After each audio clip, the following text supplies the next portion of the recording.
أعوذ بالله السميع العليم من الشيطان الرجيم بسم الله الرحمن الرحيم السلام عليكم ورحمة الله وبركاته الحمد لله الحمد لله والصلاة والسلام على رسول الله وعلى آله وصحبه ومن والاه اللهم صل على سيدنا محمد وعلى آله وصحبه ومن تبعهم بإحسان إلى يوم الدين أما بعد Alhamdulillah syukur kehadrat Allah Subhanahu Wa Taala, kita kembali dalam Tanyalah Ustaz.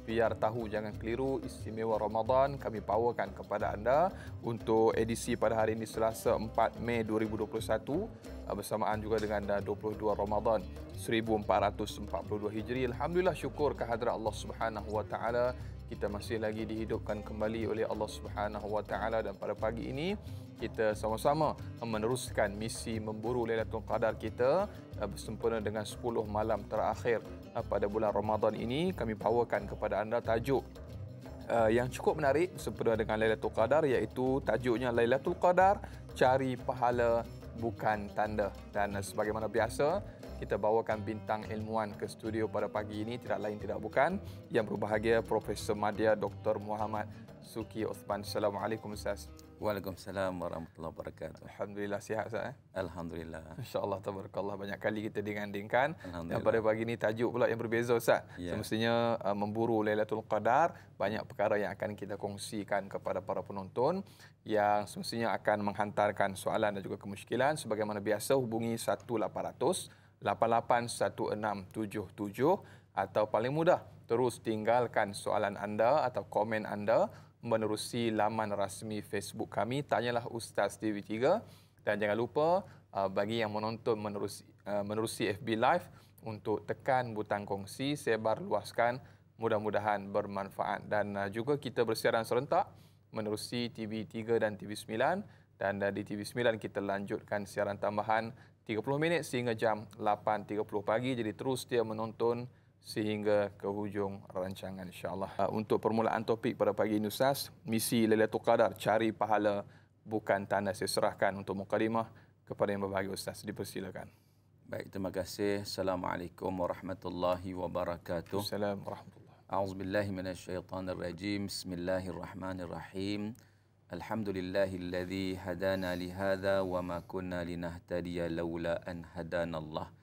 Ashhadu an la ilaha illallah wahdahu la syarika lah wa ashhadu anna Muhammadan abduhu wa rasuluh addal amanah wa ballaghar risalah wa nasahal ummah wa jahada fillahi haqqa jihadih wa tarakana 'alal mahajjatil bayda lailuha kanahariha la yazighu anha illa halik. Wa nusalli wa nusallim 'alan nabiyil amin wa 'ala alihi wa sahbihi ajma'in. Subhanaka la ilma lana illa ma 'allamtana innaka antal alimul hakim. Rabbi shrah li sadri wa yassir li amri wahlul 'uqdatam min lisani yafqahu qawli, amma ba'd. Terima kasih kepada Dai Anas dan juga tak lupa kepada para penonton yang setia dalam rancangan Tanyalah Ustaz. Biar tahu jangan keliru. Alhamdulillah, syukur kita kepada Allah Subhanahu Wa Taala, sedar tak sedar kita dah berada pada 10 yang terakhir Ramadan. Sebenarnya 10 terakhir Ramadan ini adalah satu waktu yang sekiranya nak dibandingkan sepanjang tahun, waktu inilah waktu yang terbaik. Waktu yang ditunggu-tunggu oleh orang yang beriman kepada Allah Subhanahu Wa Taala. Karena pada waktu ini ada satu saat, ada satu waktu yang Allah Subhanahu Wa Taala berikan ganjaran yang sangat-sangat besar kepada orang yang beriman yang nak tunduk dan sujud kepada Allah Azza wa Jalla. Iaitu semua tahu bagaimana Allah sebut dalam surah Al-Qadar ayat 3, Lailatul Qadri khairum min alfi syahr. Lailatul Qadar itu lebih baik daripada 1000 bulan. Maknanya ada dua tafsiran kat situ. Yang pertama, para ulama menyatakan maksud 1000 bulan tu pahala yang terlalu banyak yang tidak terhingga ataupun kita sebut sebagai infinity. Tak terkira unlimited. Unlimited. Tu bahasa Jawa kan. Masyaallah tabarakallah. Baik.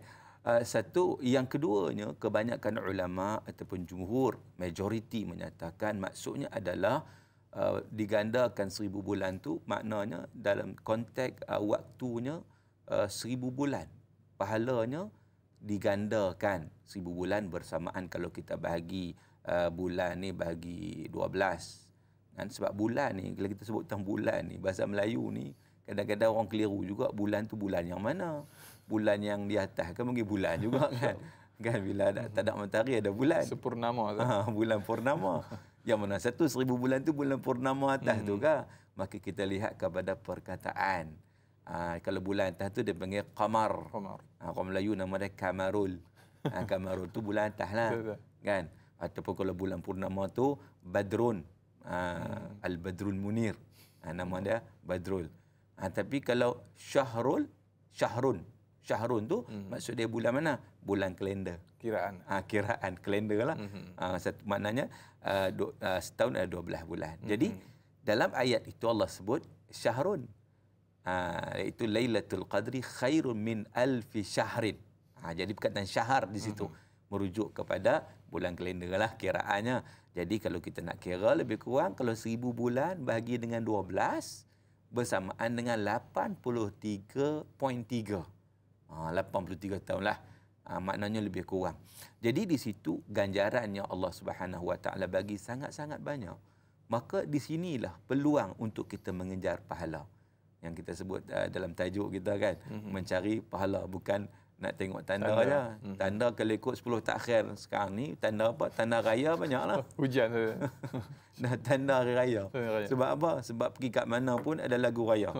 Zaman sekarang ni. Dia lupa dah Lailatul Qadar ni. Lupa dah satu anugerah terindah yang Allah Ta'ala bagi kepada umat Islam, kepada orang yang beriman. Jadi kita nak memperingatkan. Dalam rancangan Tanya Lu Ustaz ni kita peringatkan supaya apa? Sama-sama kita merebut ganjaran yang memang dijanjikan oleh Allah Subhanahu Wa Taala, disediakan oleh Allah kepada kita. Moga-moga insya-Allah kita semua memperoleh Lailatul Qadar. Allahumma salli ala sayyidina Muhammad. Satu mukadimah yang cukup menarik daripada yang bagi Ustaz, bila mana Ustaz menyebutkan tentang bagaimana perlu kita giatkan lagi tentang kita memburu misi Lailatul Qadar ni Ustaz. Saya nak bagi pantun sikit Ustaz, bagi semangat sikit sebelum kita raikan soalan pemanggil kita ataupun penonton yang menghantarkan soalan di Facebook. Pantunnya mungkin Ustaz nak jawab insya-Allah selepas ni Ustaz. Baik, waktu subuh turun ke kali untuk mengambil sedaun pandan, hanya muncul setahun sekali 10 terakhir malam Ramadan. Subhanallah. Saya minta Ustaz belilah lepas ni Ustaz. Baik, kita raikan soalan menerusi sahabat Facebook kita. Sal Rasid Cik. Assalamualaikum Ustaz dan Da'i. Waalaikumsalam warahmatullahi. Di dalam hadis daripada Ibnu Majah menyatakan barang siapa kehilangan malam Lailatul Qadar, maka sesungguhnya dia telah kehilangan semua kebaikan. Mohon ulasan ringkas berkaitan hadis tersebut. Dan yang kedua, adakah hanya orang-orang yang terpilih sahaja dapat menikmati malam Al-Qadar berdasarkan nilai ibadah dan takwa mereka? Mohon Ustaz kongsikan. Terima kasih. Biar tahu, jangan keliru. Baik, terima kasih kepada persoalan yang dikemukakan oleh penonton kita. Yang pertama berkaitan tentang hadis Nabi SAW, yang mana Nabi menyatakan, kalau kita lihat hadis, Nabi kata inna hadzal syahr qad hadarakum. Sesungguhnya bulan ini telah datang kepada kamu, iaitu bulan Ramadan. Wa fihi lailatun khairun min alfi syahr. Padanya ada satu malam yang lebih baik daripada 1000 bulan. Man hurimaha faqad hurim al-khaira kullah wala yuhramu khairaha illa mahrum. Iaitu sesiapa yang terhalang daripadanya, maka dia terhalang daripada memperoleh kebaikan keseluruhannya. Maknanya, kalaulah daripada hadis ini Nabi nak bagi tahu pada kita, ni Ramadan ni ada satu waktu yang ada Lailatul Qadar. Jadi Lailatul Qadar ini satu bonus, satu anugerah yang Allah Subhanahu Wa Taala kurniakan pada kita. Jadi kalaulah orang tak ambil peluang ini, maknanya dia akan mendapat kerugian yang sangat-sangat banyak. Kalau yang tu pun dia tak dapat, yang lain lagi dia tak dapat, kan? Jadi di situ menunjukkan kepada kita peluang yang Allah Taala sediakan kepada kita itu satu peluang yang kita kena betul-betul ambil. Tadi yang disebut juga adakah insan yang terpilih yang akan dapatkan? Ya, insan terpilih yang memilih. Allah. Dia dua makna tu kan. Bukan sekadar kita ditakdirkan begitu, tapi kita diberi kita sebut sebagai mukhayyar. Mukhayyar dalam akidahnya disebut ada dua, satu musayyar, satu mukhayyar. Musayyar ni kita tak boleh pilih. Degupan jantung kita berapa kali, boleh tak kita pilih? Kan? Kita hanya boleh check kan berapa kali kan, tengok okey tak okey kan. Tetapi untuk beribadah pada malam Lailatul Qadar, kita boleh pilih.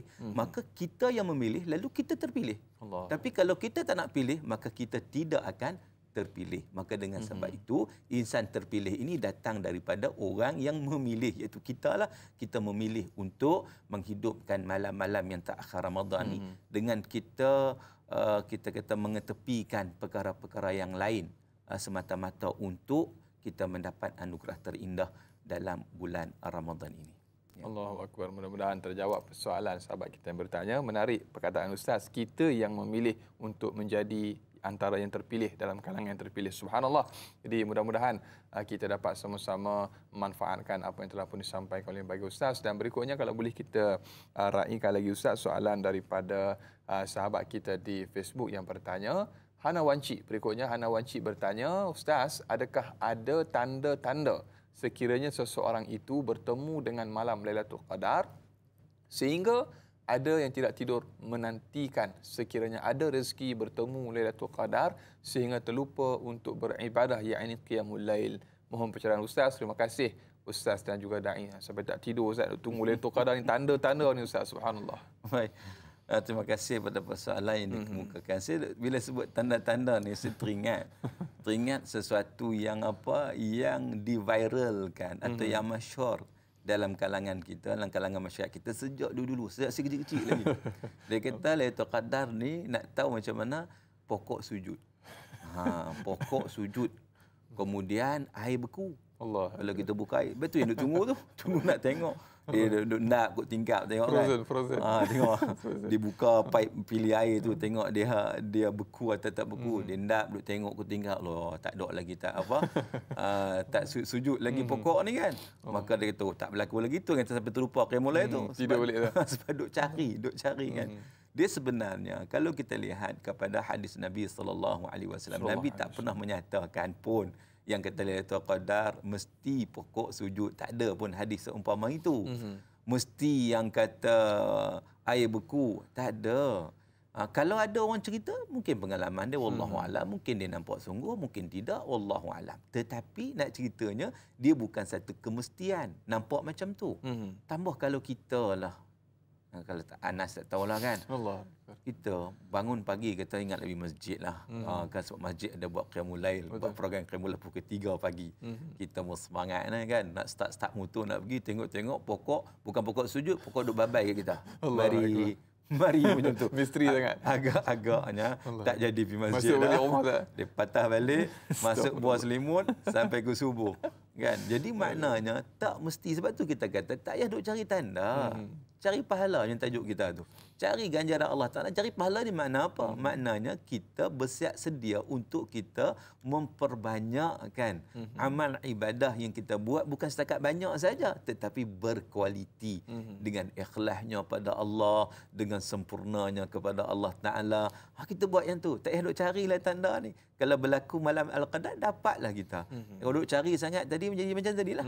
Kan, duk tunggu tengok, lain kali, terlepas semua. Allah. Kan, tahajud tak buat, semua tak buat. Jadi itu amat merugikan. Ya, wallahu a'lam. Allahu akbar. Ustaz, bila cerita tentang sibuknya kita, yalah bila nak masuk Aidilfitri ni dalam keadaan yalah 10 malam terakhir ni penting Ustaz dah sebut tadi, tapi yalah sementara ada yang berniaga dan sebagainya, ada yang urusan-urusan penting perlu dilakukan dan malamnya letih Ustaz, penat. Jadi mungkin sebagai panduan Ustaz supaya tak nak terlepas juga malam Lailatul Qadar ni Ustaz. Ya, baik, terima kasih. Lailatul Qadar ni berlaku pada waktu malam.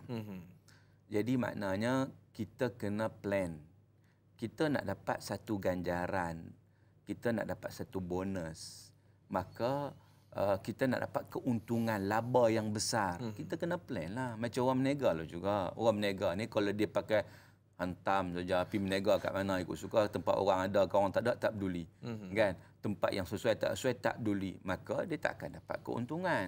Begitu juga kita ni nak dapat Lailatul Qadar, kita kena plan. Kalau kita terlalu letih sangat pada waktu siang, waktu malam tak kepala, sedar-sedar subuh. Kan? Maknanya Lailatul Qadar kita tidur je lah. kan. dapat apa gandaan tidur je lah. Jadi maknanya di situ kita kena plan. Kita kena dalam mengejar rezeki yang Allah Ta'ala bagi, jangan sampai kita lupa kepada peranan kita, tanggungjawab kita untuk memperoleh ganjaran yang diberikan oleh Allah Subhanahu Wa Ta'ala. Sebab apa? Sebab dia sangat-sangat besar. Cuma perkara ini perlu kepada kita nampak dengan mata hati kita, dengan iman kita pada Allah. Sebab tu kalau kita tengok ayat puasa mula-mula Allah sebut ya ayyuhallazina amanu, wahai orang beriman. Sebab hanya orang beriman dia nampak bonus itu, nampak ganjaran itu. Macam kita kau nampak duit kan. Rasanya kalau nampak Lailatul Qadar tu macam duit. Rasanya tak ada seorang pun. Letih pun letih tak kisah. Dia akan merebut sungguh-sungguh kan. Termotivasi. Tapi kita tak nampak benda ni. Bila tak nampak, inilah yang kita sebut sebagai satu ujian kepada kita. Kita beriman ataupun tidak. Alladzina yu'minuna bil ghaib. Mereka yang beriman dengan perkara ghaib. Ya. Allahu Akbar. Dan berikutnya Ustaz, kalau boleh kita raikan lagi soalan menerusi sahabat Facebook kita yang bertanya. Baik, Rahizah bertanya. Assalamualaikum Ustaz dan Da'i. Waalaikumsalam warahmatullahi. Mohon perkongsian ilmu daripada Ustaz dan Da'i. Bilakah bermulanya malam Lailatul Qadar?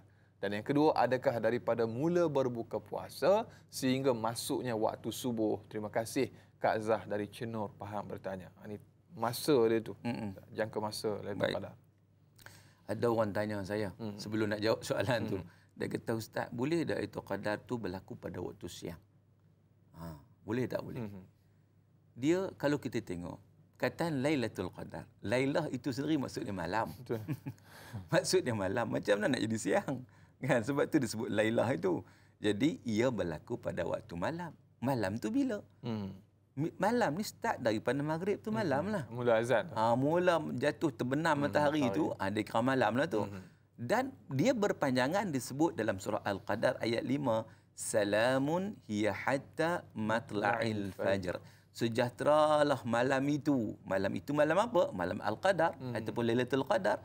Hatta matla'il fajr. Sehinggalah terbit fajar. Terbit fajar maknanya masuk subuh lah. Jadi, kalau kita berpuasa daripada subuh sampai maghrib, Lailatul Qadar berlaku maghrib sampai subuh. Sepanjang malam itu. Sepanjang malam itu akan berlaku Lailatul Qadar. Cumanya, dia waktu-waktu ni dia ada juga waktu-waktu yang kita sebut sebagai prime time. Waktu utama kan. Dalam banyak-banyak waktu. Sepanjang tu memang ada Lailatul Qadar. Tetapi waktu yang utama adalah waktu ketika mana kita bangun tengah malam. Ketika mana pukul 3 pagi sampai 5 pagi, waktu kita tahajud itu, waktu kita bangun sahur itu antara waktu-waktu yang sangat-sangat utama juga untuk kita benar-benar menghayati, untuk kita memperbanyakkan ibadah pada waktu itu, untuk kita mendapat anugerah terindah Lailatul Qadar yang diberikan oleh Allah Subhanahu Wa Taala. Alhamdulillah, mudah-mudahan kita dapat sama-sama mengambil manfaat tentang apa yang telah pun dikongsikan oleh bagi Ustaz, dan banyak lagi akan kita kongsikan dan raikan soalan daripada sahabat kita untuk topik pada pagi ini. Kita nak berehat seketika, jangan ke mana-mana. Terus kekal menonton Tanyalah Ustaz, biar tahu jangan keliru, kembali selepas ini.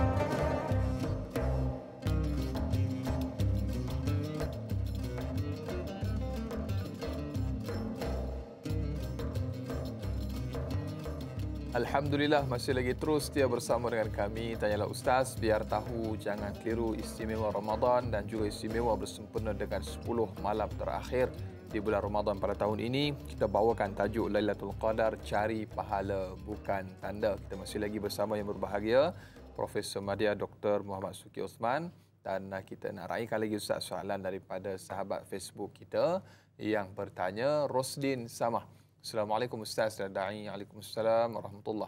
Soalannya Ustaz, Yang pertama, adakah Ramadan itu sendiri mendidik seseorang untuk menjadi insan yang bertakwa kepada Allah Subhanahu wa taala?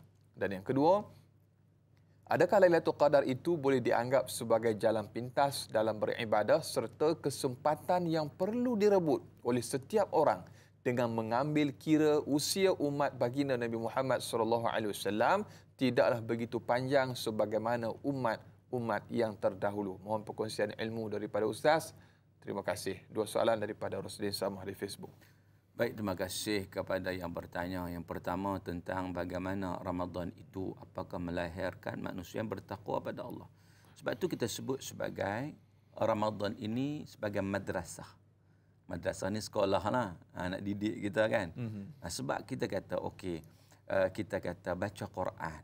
Dia bukan setakat bulan Ramadan kita nak baca Quran. Sepanjang tahun kita nak baca Quran. Solat malam. Takkan bulan Ramadan saja, bulan lain bagaimana? Begitu juga kita kata sedekah. Takkan bulan Ramadan saja. Bulan lain pun kita nak buat juga. Cuma Ramadan ini mendidik kita supaya kita menjadi orang kalau baca Quran tu lebih banyak berganda-ganda pada bulan Ramadan. Kalau sedekah tu lebih banyak pada bulan Ramadan. Dan begitulah yang lain. Jadi di situ menunjukkan kepada kita tentang bagaimana memang Ramadan didik kita untuk menjadi insan yang bertakwa. Sebab itu kita lihat ayat 183 surah Al-Baqarah, Allah telah menyebutkan seumpama itu. Allah sebut di hujung ayat la'allakum tattaqun. Moga-moga kamu beroleh ketakwaan. Jadi maknanya daripada puasa Ramadan itu yang kita laksanakan itu nak melahirkan manusia yang bertakwa. Sebab itu puasa ni sebenarnya Ramadan ni wasilah untuk mendapat takwa. Matlamat kita takwa bukan matlamat kita Ramadan. Sebab tu kalau orang silap faham di sini, ialah kalau matlamat dia Ramadan, habis Ramadan habis lah. Kan, ditinggal semualah sebab matlamat dia Ramadan. Tapi kalau matlamat takwa, Ramadan itu sebagai wasilah untuk memperoleh takwa kepada Allah Subhanahu Wa Taala. Itu yang pertama. Yang kedua tadi soalan dia untuk jalan pintas. Jalan pintas. Dia sebenarnya satu riwayat daripada Mujahid menyatakan satu hari Nabi SAW menceritakan kepada para sahabat bahawa ada di kalangan Bani Israel mereka itu umur panjang, ada di antara mereka yang berjuang di jalan Allah, berjihad selama 1000 bulan. Dan malamnya itu beribadat begitu hebat, tak berhenti, siangnya jihad, malamnya ibadah.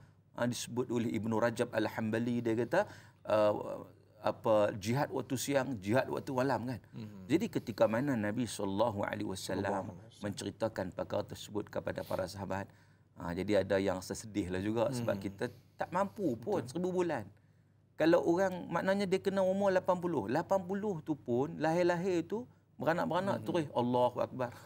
Kan? Nak sampai ibadat 80 tu. Betul. Kan? Tapi sekarang ni umur kita berapa? Disebut dalam hadis Nabi riwayat Imam At-Tirmizi, a'mar ummati baina 60 wa 70. Umur umatku antara 60 70. Itu antara yang kurang pun banyak, yang lebih tak banyak kan?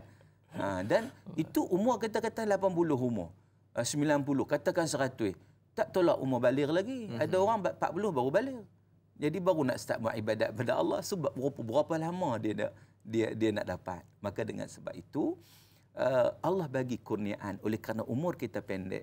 Allah bagi kurniaan yang istimewa pada umat Nabi Muhammad sallallahu alaihi wasallam. Dengan satu malam kita akan dapat anugerah tersebut seumur masa 1000. Allahu Akbar. Mudah-mudahan terjawab persoalan sahabat kita bertanya. Dan berikutnya Ustaz, kita raikan pemanggil yang telah pun bersama dengan kita di talian pada ketika ini, Haji Tukinun. Halo, Assalamualaikum. Waalaikumsalam warahmatullahi wabarakatuh. Dr. Subti Osman dan Daya Anas. Haji Tukinun ya? Ya, silakan Haji soalannya.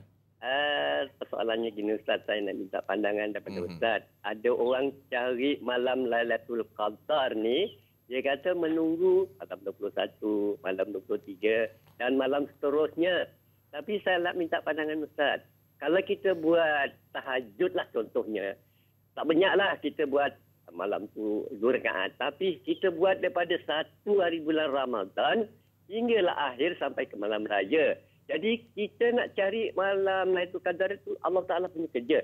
Nak minta pandangan Ustaz, bagaimanakah cara yang kita lakukan ini elok ke tidak? Ataupun janganlah terkejar nak cari Lailatul Qadar tu cari ganjil-ganjil aja. Itu saja soalannya pagi ini. Ustaz, terima kasih. Assalamualaikum. Waalaikumsalam warahmatullahi wabarakatuh. Terima kasih Haji Tekenun soalan tentang pilih-pilih hari ni Ustaz. Subhanallah. Ni malam 22 bukan ni. Jadi rehat dulu Ustaz. Jadi malam ganjil je pilih Ustaz. Subhanallah. Jadi bagaimana? Baik. Terima kasih kepada pemanggil kita yang setia, Haji Tekenun atas persoalan tersebut. Memang ada orang macam tu. Dia cari malam. Ni malam 23 malam ni kan. Dia kata ni kena tunggu malam ni kan. Malam lain rehat, cuti kan. Jadi sebenarnya di situ dia begini, saya nak beritahu. Kita bukan sekadar nak dapat Lailatul Qadar. Okey. Kalaulah kita menghidupkan 10 malam terakhir ni without fail kita kata, insya-Allah kita akan dapat Lailatul Qadar. Tetapi kita dapat tu kualiti dia bagaimana? Itu persoalannya. Kualiti tu yang sangat-sangat penting. Itu yang digandakan, ganda yang berkualiti, bukan sekadar melepaskan batuk di tangga saja. Sebab itu kalau kita lihat para ulama salafus salih, mereka nak cari Lailatul Qadar tu persiapan daripada awal lagi, macam Haji Tekenun sebutkan. Daripada awal lagi tahajud, daripada 1 Ramadan lagi. Bahkan sebelum tu lagi kalau ikutnya melatih diri kita. Jadi bila kita selalu kita buat, maka sampai ke muncak dia kita dapat buat dengan begitu cantik, begitu baik. Maka inilah yang akan digandakan dengan begitu cantik dan begitu baik. Tapi kalau kita pilih-pilih ni, biasanya kita buat tak sempurna. Macam beginilah, saya bagi contoh mudah bagi kita nak faham. Orang yang tak pernah kita kata buat latihan main bola. Tak pernah warm up, tak pernah apa. Tiba-tiba hari perlawanan terus turun. All out turun. Agak-agak nak boleh skor gol ke tak? Dia pancit dululah kan. Cedera lah, dia akan tak larat lah apa semua. Dia tak nak pergi sangat. Dia nak fokus pun tak boleh sangat. Tetapi kalau orang selalu duk buat latihan, selalu warm up, selalu apa semua, bila dia biasa main dah, dia biasa main persahabatan pun main dah. Bila mari perlawanan yang sebenar, dia relax je. Dia ada pengalaman. Dia ada pengalaman lah. Dia nampak gol kan, dia nak skor, dia nampak dah macam mana caranya. Jadi begitu juga dalam kita mencari anugerah Allah Ta'ala ni. Bukan makna kita spot waktu tu je. Jadi kita kena bermula daripada awal. InsyaAllah. Sebab itu bila sampai ke penghujung, kita akan dapat melaksanakan ibadah dengan penuh kualiti. Ini yang penting sekali. Wallahualam. Allahu Akbar. Alhamdulillah, mudah-mudahan terjawab persoalan sahabat kita yang bertanya. Jadi pokok pangkalnya Ustaz, tidak perlu kita menjadi orang yang suka memilih-milih hari. Walaupun sedikit, tapi kita biarkan amalan kita istiqamah ataupun berterusan. Jadi mudah-mudahan kita dipertemukan dengan malam Lailatul Qadar, insya-Allah. Dan berikutnya di Facebook Ustaz, sahabat kita Al-Ali Ali bertanya, Assalamualaikum Ustaz dan Da'i yang dihormati. Waalaikumsalam warahmatullahi. Apakah persediaan yang perlu dilakukan bermula dari siang sehingga ke malam sebagaimana yang dilakukan oleh baginda Rasulullah SAW dalam menghadapi malam-malam ke-10 terakhir Ramadan? Adakah orang yang bersih hatinya dan sentiasa beramal dan berharap untuk mendapat keampunan akan menemui malam Lailatul Qadar? Bagaimanakah sejarah Lailatul Qadar? Mohon pencerahan Ustaz. Terima kasih. Biar tahu, jangan keliru Ustaz. Baik, terima kasih kepada persoalan yang dikemukakan daripada sahabat kita, iaitu tentang apakah persiapan dan juga persediaan untuk kita menghidupkan malam. Dia sebenarnya yang pertama sekali adalah kekuatan niat kita, nawaitu kita. Innamal a'malu binniat. Setiap amalan itu berasaskan kepada niat. Kalau niat kita kuat untuk mendapatkan, kita akan usaha untuk mendapatkan. Jadi waktu siang kita alhamdulillah kita puasa, jadi okeylah kan. Jadi para ulama juga menyatakan tentang bagaimana kita bersederhana waktu siang, jangan buat kerja terlalu berat yang menyebabkan malamnya kita tak larat betul, kita penat sangat-sangat. Maka kita sederhanakanlah. Jadi bila waktu malam kita dapat melipat gandakan usaha kita. Nabi SAW riwayat hadis yang sahih menyatakan bila datang 10 yang terakhir Ramadan, jadi Nabi SAW begitu memfokuskan kepada malam-malam tersebut. Jadi ini satu sunnah kepada kita. Sebab itu disebut dalam hadis ahya lailah. Nabi menghidupkan malam. Dan wasyadda mi'zarah. Nabi ikat kain. Ikat kain ini satu kata kiasan untuk tidak bersama dengan isteri. Iaitu dia menumpukan fokus kepada apa? Bersama ni bertekoma lah, kan, mengadakan hubungan lah. Dan wa aiqadha ahlah, Nabi SAW juga mengejutkan ahli keluarga untuk turut sama menikmati malam-malam yang indah pada malam-malam yang 10 terakhir yang terutamanya. Dan Nabi SAW juga tidak pernah meninggalkan i'tikaf. Dalam hadis yang sahih, sepanjang Ramadan Nabi ini, Nabi SAW sempat dengan bulan Ramadan ada 9 kali. 9 kali puasa lah, sebab puasa difardukan bulan Ramadan tahun 2 Hijrah. Nabi wafat tahun 11 Hijrah, mana 9 kali. Dan ke-9 kali itu Nabi tidak pernah meninggalkan i'tikaf pada 10 yang terakhir Ramadan. Dan tahun yang sebelum Nabi wafat, disebut dalam hadis Nabi i'tikaf 20 hari, 20 malam. Jadi itu menunjukkan bagaimana usaha Nabi itu menunjukkan bagaimana kita kena mencontohi apa yang dilakukan oleh Nabi SAW. Baik, itu satu. Kemudian, adakah orang yang bersih hati, ada sentiasa beramal, akan dapat keampunan? Ya. Sesuatu ini dia bermula memanglah bermula dengan hati.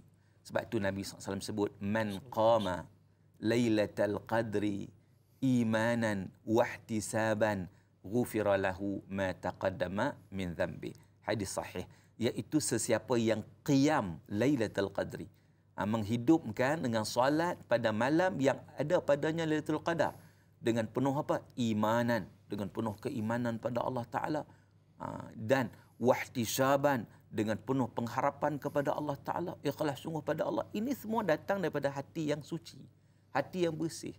Kalau tidak ada kekuatan hati, macam mana nak datang kekuatan fizikal? Dia tak datang. Kekuatan hati itu satu kekuatan yang sangat-sangat diambil berat. Sebab itu Nabi SAW sebut, "Idza saluhat saluhal jasadu kulluh wa idza fasadat fasada jasadu kulluh ala wahil qalb." Kalau baik, baiklah seluruhnya, tak baik, tak baiklah apa dia? Hati. Jadi itu menunjukkan pentingnya, insya-Allah. Dan yang ketiganya, kita ada pemanggil kot kan. Kita nak raikan pemanggil Ustaz. Ini lepas tu saya akan jawab yang ketiga. InsyaAllah. Kita nak raikan pemanggil terlebih dahulu Ustaz. Ustaz macam tu tahu Ustaz. Masya-Allah, tabarakallah, dapat ilham tu Ustaz. Dan kita ada pemanggil di talian pada ketika ini, Nur Hayati Ismail. Hello, Assalamualaikum. Waalaikumsalam dari Anas. Ya, silakan soalannya. Assalamualaikum Ustaz. Assalamualaikum warahmatullahi wabarakatuh. Ya, Kak Iyat nak tanya, kenapa di 10 malam terakhir biasa dalam solat witir kita membaca doa kunut? Apa kaitannya dengan dalam kita mencari Lailatul Qadar? Lepas tu lagi satu Ustaz, kita biasanya kita lebih mencintai Al-Quran daripada setengah-setengah tu dalam solat sunat Ustaz. Lagi satu Kak Iyat nak tanya, kenapa orang dulu panggil malam Lailatul Qadar tu malam 7 likur? Itu saja soalan Kak Iyat. Terima kasih Ustaz. Assalamualaikum. Sama-sama. Waalaikumsalam warahmatullahi wabarakatuh. 3 soalan cukup menarik daripada pemanggil kita. Subhanallah, tentang kunut Ustaz. Berkaitan. Baik, terima kasih. Kalau kita lihat dalam benda tentang kunut pada solat witir itu sebenarnya tidak disepakati oleh para ulama. Cuma dalam mazhab Syafi'i, dia bermula daripada pertengahan yang kedua. Dia bukan setakat 10 terakhir saja. Kunutnya kita baca sejak malam yang ke-16 lagi. Maknanya separuh yang kedua kita baca doa kunut sebagai tambahan daripada apa yang kita doa. Dan kunut ni sebagai satu doa kita kepada Allah Subhanahu Wa Taala. Dan itu merupakan kita sebut sebagai satu pandangan daripada mazhab Syafi'i yang menyatakan disunatkan kepada kita dalam bulan Ramadan, terutamanya witir Ramadan separuh yang kedua kita membaca doa kunut. Yang keduanya, soalan tadi ialah Quran, tentang orang yang mencintai Al-Quran. Dia mencintai Quran ini memang satu kewajipan sebenarnya. Saya nak kaitkan sebenarnya dengan apa kita sebut tadi, soalan yang ketiga tadi, sejarah Lailatul Qadar. Sejarah Lailatul Qadar. Kan? Betul. Sejarah Lailatul Qadar itu dia ada kaitan dengan Quran. Kaitan dengan Quran. Sebab apa? Allah sebut dalam Al-Quran, dalam surah Al-Qadar, "Inna anzalnahu fi Lailatul Qadar." Kata Allah, sesungguhnya kami turunkan Al-Quran pada malam Al-Qadar. Dan Allah menggunakan perkataan anzalnahu. Anzalnahu tu maksud dia apa? Allah menurunkan Al-Quran secara keseluruhannya pada malam Al-Qadar. Jadi malam Al-Qadar itu, Lailatul Qadar itu bukan turun dekat Nabi lagi. Turun secara keseluruhannya dari Luh Mahfuz ke Baitul Izzah di langit dunia. Jadi kita lihat, sebab apa Lailatul Qadar itu dimuliakan oleh Allah? Sebab ada kaitan dengan Quran. Sebab Lailatul Qadar itu diturunkan Al-Quran padanya. Dan yang menarik dari Anas, kalau kita tengok ya, bila mana surah Al-Qadar itu membicarakan tentang penurunan Quran secara sekaligus ni mana 30 juzuk lah kan. 114 surah kan. Surah Al-Qadar itu kalau kita perasan atau tak perasan kita balik kira lah. Dia mengandungi 30 perkataan dan 114 huruf. Seolah 30 perkataan itu seolah mewakili 30 juzuk Quran. Allahu Akbar. 114 huruf seolah mewakili 114 surah dalam Al-Quran. Cantiknya. Begitu juga bulan Ramadan dimuliakan oleh Allah sebab apa? Syahrul Ramadan alladzi unzila fil Quran. Bulan Ramadan bulan yang Allah turunkan padanya Quran. Jadi Ramadan dimuliakan oleh Allah Ta'ala hingga kata para ulama, Jibril merupakan malaikat yang paling hampir dengan Allah. Malaikat, orang kata chief malaikat lah. Sebab apa? Sebab dialah yang menyampaikan Al-Quran. Dan Nabi SAW penghulu para anbiya. Sebab apa? Sebab Nabi lah yang menerima Al-Quran. Al-Quran kalamullah. Jadi nak menunjukkan pada kita, tak salah untuk kita mencintai Al-Quran. Cumanya, kita nak solat sunat. Okey, solat sunat dalam solat tu ada doa, ada Quran, ada zikir. Jadi sebenarnya, solat pun solat, Quran pun Quran. Kita selarikan. Solat pun kita buat sunat, Quran pun kita baca. Jangan kita buat satu tinggal satu, sedangkan kedua-duanya ada keistimewaannya. Dan satu lagi soalan tentang 7 likur, Ustaz. Malam 7 likur. Saya pasang pelita, Ustaz. Pasang pelita ni soalan ni. Malam 7 likur ni dia tidak ada dalam hukum syaraknya. Pertama. Yang kedua, 7 likur ni itu bahasa kita. Likur ni bahasa apa agak-agak likur ni? Johor kot, Ustaz. Johor ya? Saya rasa bukan. Saya bertanya kepada sahabat saya. Likur ni sebenarnya bahasa Jawa. Bahasa Jawa. Itulah Jawa. Likur ni bahasa Jawa. Tanya orang Jawa dia tahulah. Tapi tak semua orang Jawa tahu. Dia bahasa lama ni. Dalam bahasa dia ikut Jawa agak. Jawa halus, Jawa kasar. Jawa kasar dia tak tahu. Jawa halus dia tahu. Likur ni yang saya dapat maklumat daripada sahabat seorang Jawa lah. Dia kata likur ni maksud apa? Likur ni maksud 20. Jadi malam 7 likur maksudnya malam 27. 7 dan 20. Mana 27 lah. Sebab apa? Sebab ramai juga yang berijtihad menyatakan Lailatul Qadar itu berlaku malam 27. Antaranya hujah yang menyatakan malam 27. Antaranya lah iaitu dikatakan ini ijtihad saja, bolehlah saja kita nak tengok kan, iaitu perkataan Lailatul Qadar itu dia ada 9 huruf. Cuba kita eja tengoklah. Lam, ya, lam, ta marbutah, alif, lam, qaf, dal, ra. 9. Dia disebut 3 kali dalam surah Al-Qadar. Inna anzalnahu fi Lailatul Qadar sekali. Wa ma adraka ma Lailatul Qadar 2. Lailatul Qadar khairum min alf syahr 3. So satu perkataan ada 9 huruf. 9 kali 3 27. Sama 27. So malam 27 lah. Itu satu. Matematik. Matematik. Ini cerita matematik kan. Yang keduanya adalah kita lihat surah Al-Qadar ada 30 perkataan. Tengok ayat yang terakhir. Salamun hiya hatta matla'il fajr. Salamun sejahteralah hiya malam itu. Hiya tu merujuk itu Qadar. Perkataan hiya itu berada pada tempat yang ke-27 daripada 30. Jadi soalannya malam 27. Sebab tu memang ada ulama yang menyatakan yang berijtihad menyatakan ia berlaku malam 27 dan itu masyhur dalam kalangan masyarakat kita. Sebab tu zaman dulu bila sebut malam 7 likur ni memang begitu meriah. Begitu meriah. Kan dikatakan malam itu Lailatul Qadar. Bersungguh-sungguh itu salah satu pandangan. Jadi kau tanya bab 7 likur tu setakat tu yang saya tahulah. Lebih dari itu saya tahulah. Itu sebab dia bahasa kita tu bukan bahasa Arab. Likur bukan bahasa Arab. Kan? Itu 7 likur. Allahu Akbar. Mudah-mudahan kita dapat satu pencerahan yang cukup menarik. Asalkan kita tidak melakukan perkara yang menyalahi kepada syarak Ustaz. Yang penting kita istiqamah untuk beribadah, memburu Lailatul Qadar dan juga kita nak habiskan sisa Ramadan ini dalam keadaan kita nak keluar daripada Ramadan. Kita bawa kita menjadi golongan yang la'allakum tattaqun. InsyaAllah mudah-mudahan kita banyak lagi yang akan kita raikan. Tapi kita nak berehat sekali lagi. Teruskan menonton Tanyalah Ustaz. Biar tahu, jangan keliru, kembali selepas ini.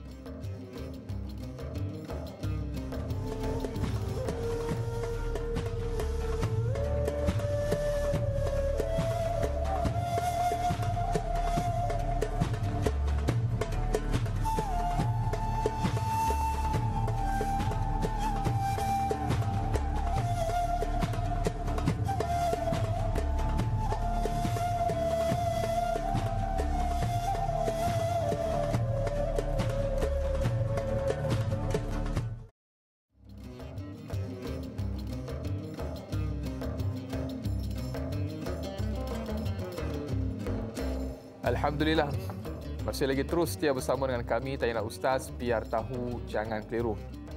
Dan kita masih lagi bersama yang berbahagia Profesor Madya Dr. Muhammad Suki Osman untuk kita berbicara topik Lailatul Qadar, cari pahala bukan tanda. Tanyalah Ustaz, istimewa Ramadan kita bawakan pada hari ini untuk kita bincangkan mengenai Lailatul Qadar bersempena dengan 10 malam terakhir Lailatul Qadar. Kepada para penonton, mari terus hantarkan sebarang persoalan atau kemusykilan. Hubungi 1888-1677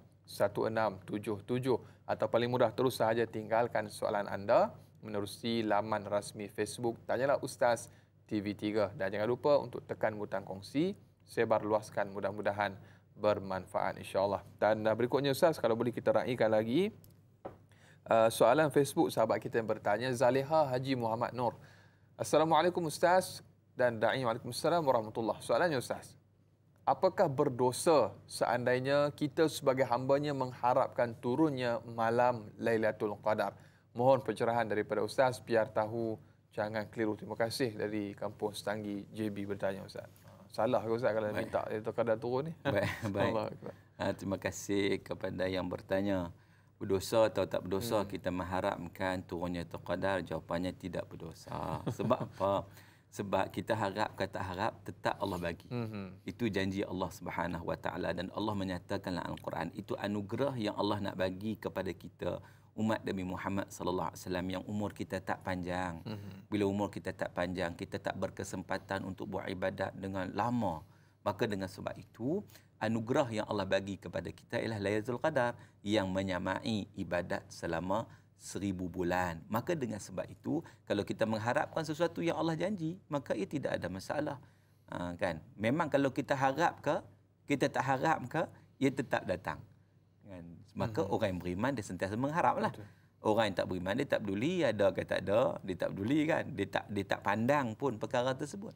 Maka insya-Allah mudah-mudahan kita termasuk dalam kalangan orang yang beriman yang kita merenung ayat-ayat Allah Subhanahu Wa Taala masuk dalam jiwa kita, masuk dalam hati kita, dan sampai ke satu tahap untuk kita rasa seronok untuk melaksanakan ibadah kepada Allah untuk mendapat janji yang diberikan oleh Allah Azza wa Jalla.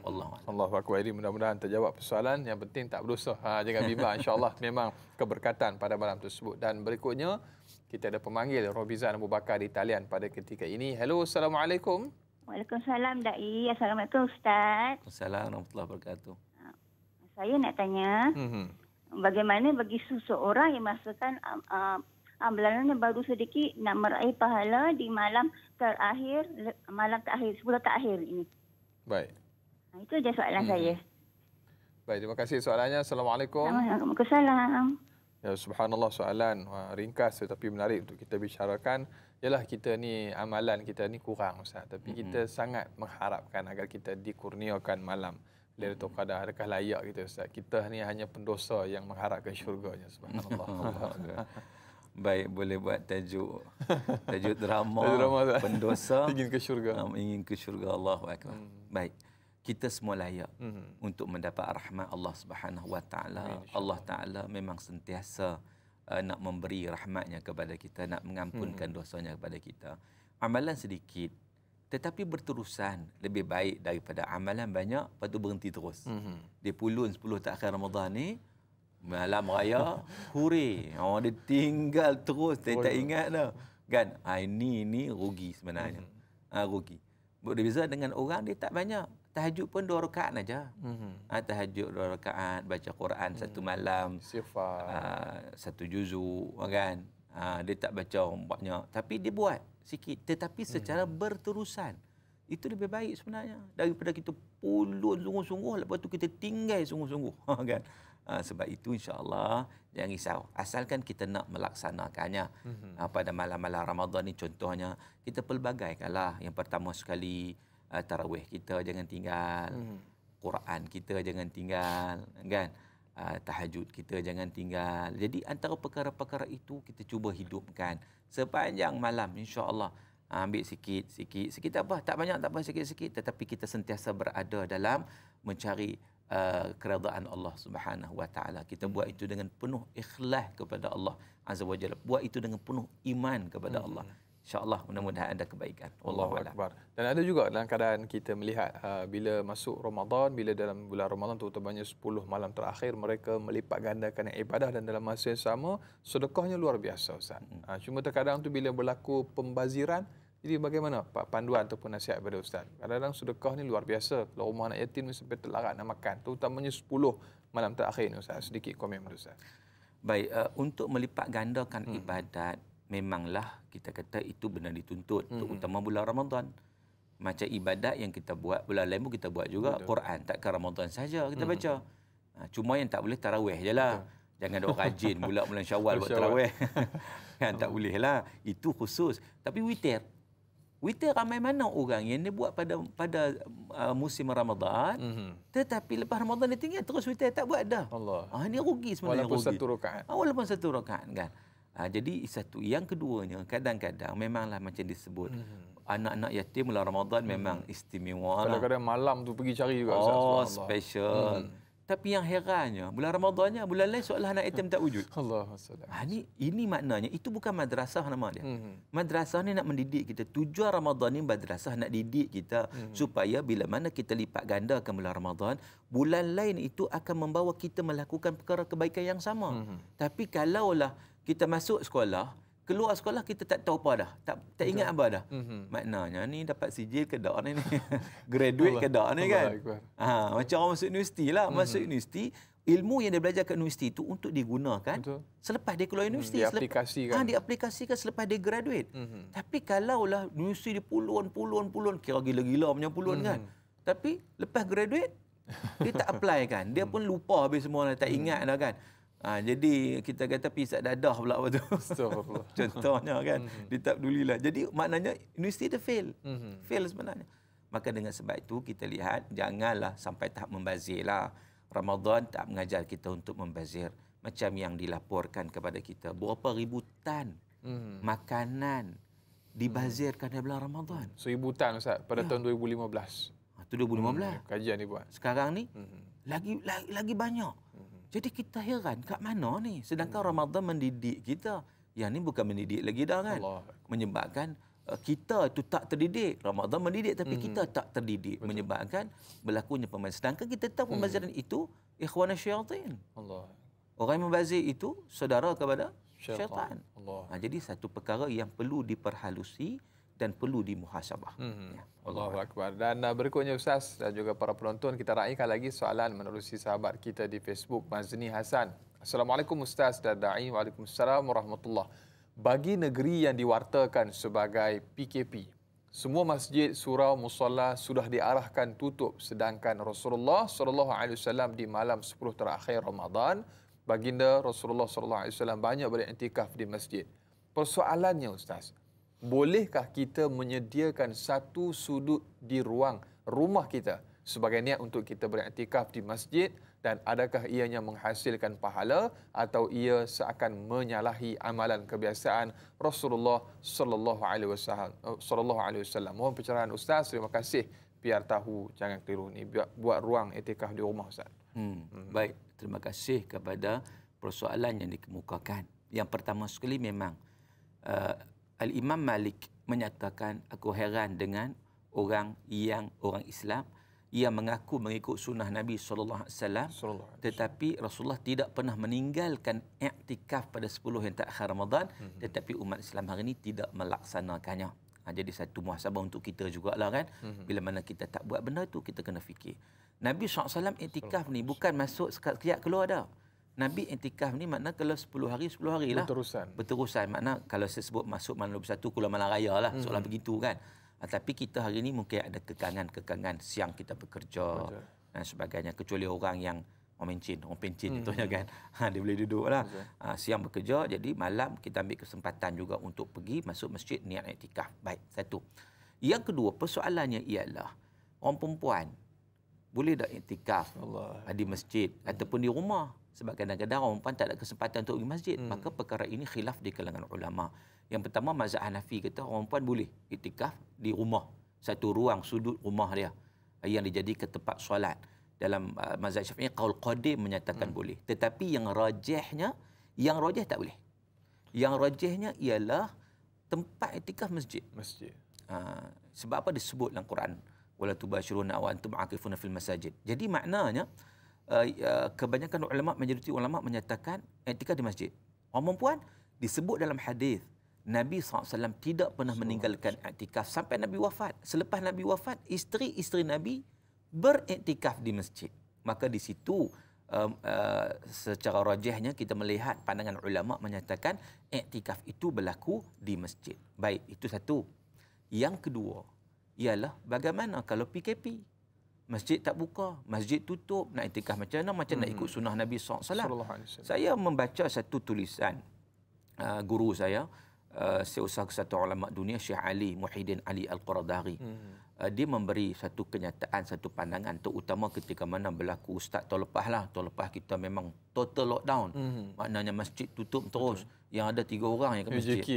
3 orang je waktu tu. Bukan setakat AJK. Imam Bilal Tok Siak. 3. Seorang demam tinggal 2. Kan? Jadi 3 demam tak ada apa. Jadi memang betul-betul masjid tutup. So macam mana kita nak menghidupkan sunnah Nabi SAW? Maka kata Syekh Ali Al-Qaradari, dia kata dalam fatwa dia lah, dia kata bahawa kalau keadaan macam tu, kita tetap nak hidupkan sunnah Nabi itu, di situ ijtihadnya boleh kita menyediakan satu ruang di rumah kita. Mana ruang tu tempat kita buat ibadat, tempat kita solat kan. Kalau bilik lah, kalau tempat lah kat mana kita buat ibadat, kita niat iktikaf kat situ. Selama mana kita duduk kat situ. Tetapi syarat dia apa? Syarat dia selama mana masjid tutup. Manakah boleh kita niat iktikaf kat situ, mudah-mudahan kita juga mendapat pahala iktikaf Allah Taala bagi, insya-Allah, mudah-mudahan kan. Tetapi bila mana masjid buka, mana kembali ke masjid. Itu. Allahu akbar. Alhamdulillah. Mudah-mudahan terjawab persoalan sahabat kita yang bertanya. Dan berikutnya Ustaz, kita raikan lagi soalan menerusi sahabat Facebook kita. Khaidin bertanya, Assalamualaikum Ustaz dan Da'i. Waalaikumsalam warahmatullahi. Pada malamnya kita memperbanyakkan amal ibadah untuk mendapatkan pahala dan kebaikan Lailatul Qadar. Namun setelah itu kita sibuk mencari tanda bahawa malam tersebut adalah Lailatul Qadar. Apakah perbuatan mencari tanda itu akan memberikan kesan kepada pahala yang ingin kita perolehi? Mohon pencerahan daripada Ustaz, biar tahu jangan keliru. Jazakallah khair. Kadang-kadang itulah menarik soalannya kerana zaman sekarang zaman tular, viral. Bila dah buat amalan, siangnya esok nak tengok Facebook, betul ke semalam ni Lailatul Qadar? Dia tengok pula pendapat ulama Facebook lah. Masya-Allah, tabarakallah. Jadi semua pakat kata ya, dia pun rasa lega semalam hujur aku bangun, dia kata Ustaz. Jadi sedikit pandangan. Baik, terima kasih. Ada orang dia sebut mencari tanda, dan kalau boleh dia nak share dengan orang. Malam tadi aku rasa Lailatul Qadar. Alhamdulillah, dia bagi apa, letak dalam Facebook kan. Alhamdulillah, buat aku status telah buat status lah, aku telah menghidupkan. Jadi apa yang kita cari sebenarnya? Itu satu persoalan. Kadang-kadang nak challenge dengan orang, nak beritahu orang, aku dapat itu Qadar, kamu tak dapat. Kan? Jadi di situ keikhlasan itu tidak ada. Bahkan orang yang sibuk mencari tanda ni, biasanya dah dapat tanda tu, seolah dia rasa malam tu dan dia sepakat orang ramai duk kata begitu, dia akan tinggal. Betul. Katakan malam 23 malam ni itu Qadar, 24 tak mari dah ke masjid, tak mari dah, tak tahajud dah, aku dapat dah malam tadi. Ini satu benda yang salah. Sebab tu ibadat tu bukan nak pilih-pilih macam tu. Sebab itulah Allah rahsiakan Lailatul Qadar. Kalau Allah tak rahsiakan, rasanya katakan Lailatul Qadar malam 27. Oh, dia malam 27, penuh orang. Sampai sesak kan? Sesak. Malam 28, habis licin, tak ada apa. Jadi macam tu. Jadi kita jangan sibuk seumpama itu. Satu lagi kita kena ingat, keikhlasan tu penting. Sebab tu syarat ibadat kita nak diterima oleh Allah Ta'ala adalah ikhlas.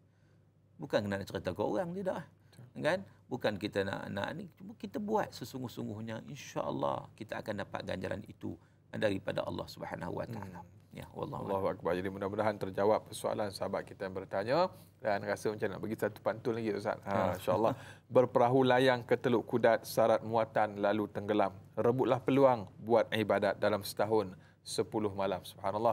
Dan berikutnya Ustaz, kita nak raikan lagi soalan, tapi sebelum tu kita berehat sekali lagi. Dan sekembalinya nanti mungkin Ustaz boleh kongsikan beberapa panduan-panduan lain untuk kita mengejar Lailatul Qadar. Dan saudara jangan ke mana-mana, biasakan kehidupan normal baharu. Dakwah Tanya Ustaz sampaikan biar tahu jangan keliru, kembali bergabung selepas ini.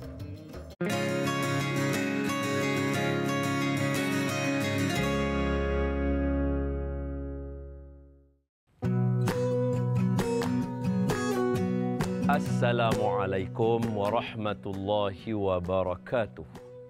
Bismillahirrahmanirrahim. Alhamdulillahi rabbil alamin. wassalatu wassalamu ala asyrafil anbiya'i wal mursalin wa ala alihi wa sahbihi ajma'in, amma ba'du. Penonton tanyalah Ustaz. Dalam satu hadis Nabi sallallahu alaihi wasallam daripada Sayyidina Amru al-As, kata Nabi, beza di antara puasa orang Islam dengan ahlul kitab, iaitu Yahudi dan Nasrani, adalah dengan makan sahur, atau bahasa kita kata mangkit su'. Sahur walaupun dia adalah satu proses bangun untuk makan, tetapi Nabi dalam hadis tadi meletakkan, membezakan di antara ibadah orang Islam yang ada panduan dari Allah dan Rasulnya dengan amal ibadah orang agama yang lain atau fahaman yang lain. Nampak? Dia bukan hanya sekadar-kadar untuk makan. Sebab itu kita dalam bangun sahur dan berbuka puasa, kerana dua-dua ini melibatkan proses makan, jangan ambil sambil lewa. Jangan hanya menganggap, oh ini waktu makan. No, bukan. Ini adalah waktu ibadah. Kita meneguk air satu itu adalah ibadah. Kerana kata Nabi, tasahharu fa inna fis sahuril barakah. Bangunlah sahur kerana pada sahur ada barakahnya. Dalam hadis yang lain, Nabi ajar pula sunnah-sunnah bersahur. Antaranya ialah disunatkan kita lewat bersahur. Untuk abang-abang dan kakak-kakak yang biasa bersahur pada pukul 1 pagi, 2 pagi, itu bukan sahur. Kerana sahur bukan pada makan. Sahur pada waktu. Sebab tu Allah kata dalam Al-Quran, wabil asharihum yastaghfirun, dan pada waktu sahur mereka beristighfar. Adakah waktu makan? Tidak. Sahur adalah waktu setengah jam, sejam sebelum sembahyang subuh. Siapa yang makan pukul 1-2 pagi, dia kenyang untuk berpuasa, tapi dia tidak bersahur. Rugi, kerana kita nak dapat markah 100% dalam kita berpuasa. Begitu juga untuk mereka yang buka puasa, ada sunnahnya. Yang pertama Nabi kata, bukalah dengan rutab, iaitu kurma yang masak yang lembut. Yang kerah macam kita punya tu yang kedua, namanya tamar. Nabi kata, kalau tak ada yang lembut, rutab, maka dengan tamar, kata Nabi. Kalau tak ada dengan tamar, maka dengan air kosong atau air masak bahasa kita. Sahabat tanya, kenapa? Nabi bagi tahu, kerana kurma daripada syurga, air kosong adalah suci. Nampak tak Nabi ajar kita falsafah dalam makan pun? Nak mula buka puasa, makan makanan syurga dulu. Minum air yang bersih dulu, yang suci. Barulah badan kita yang tadi kita tahan dia boleh menghasilkan badan yang tunduk dan taat, patuh kepada Allah Subhanahu wa taala. Tambah satu lagi sebelum saya terlupa. Sahur pun Nabi sebut dalam satu hadis. Nabi kata, senikmat-nikmat makanan waktu sahur adalah kurma. Tambahan lagi, jangan lupa bersegerakan berbuka puasa. Maknanya dengar azan tu, doa buka puasa, terus makan. Jangan tangguh-tangguh masa tu baru nak cedok dan sebagainya. Semoga makan kita di bulan Ramadan pun mendapat keredaan Allah Subhanahu wa taala. Hadza wa billahi taufiq, aqulu qawli hadza wa astaghfirullahal azim li wa lakum.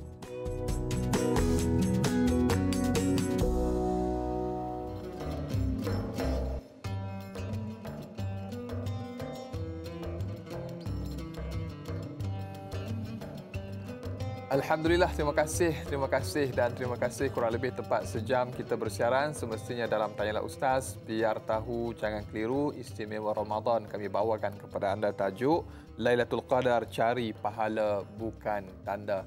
Saudara sedang penonton, kita masih lagi bersama yang berbahagia Profesor Madya Dr. Muhammad Suki Osman, dan kita mengalung-alungkan lagi sahabat kita yang ingin bertanyakan soalan, hubungi 1800881677 atau paling mudah terus sahaja tinggalkan soalan anda menerusi laman rasmi Facebook Tanyalah Ustaz TV3, dan jangan lupa menerusi FB Live yang menonton kami untuk tekan butang kongsi, sebar luaskan, mudah-mudahan bermanfaat insya-Allah.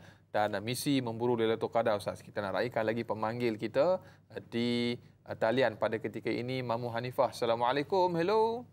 Waalaikumsalam, Da'i dan Ustaz dan kru-kru memodoa Rabbi yang selamat daripada dunia sampai akhirat. Amin, insya-Allah, mudah-mudahan. Bagi penyakit-penyakit ini semua biarlah Tuhan ambil bagi insya-Allah. Tapi yang wajib ni kita ni Lailatul Qadar ni kita minta doa lah pada Tuhan bagi penyakit ni habislah. Amin, insya-Allah. Insya-Allah.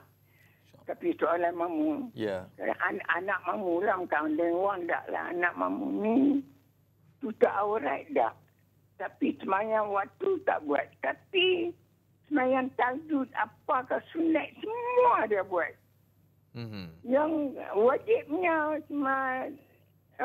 puasa tak buat. Puasa sunat dia buat. Lagu mana itu kadar je tu. Tunggu ni ada kan nak dapat kat dia yang tak tutup aurat dengan dia buat buatan ni semua. Ada kadar itu kadar nak main kat dia. Dia duduk tunggu. Tapi ada kan nak main yang tu soalan mamu, tolonglah doa-doa samalah. Amin, insya-Allah. Nak mamu kat semua Tuhan. Tutuplah aurat bulan baik yang hari yang mulia ni. Yang tu yang saya.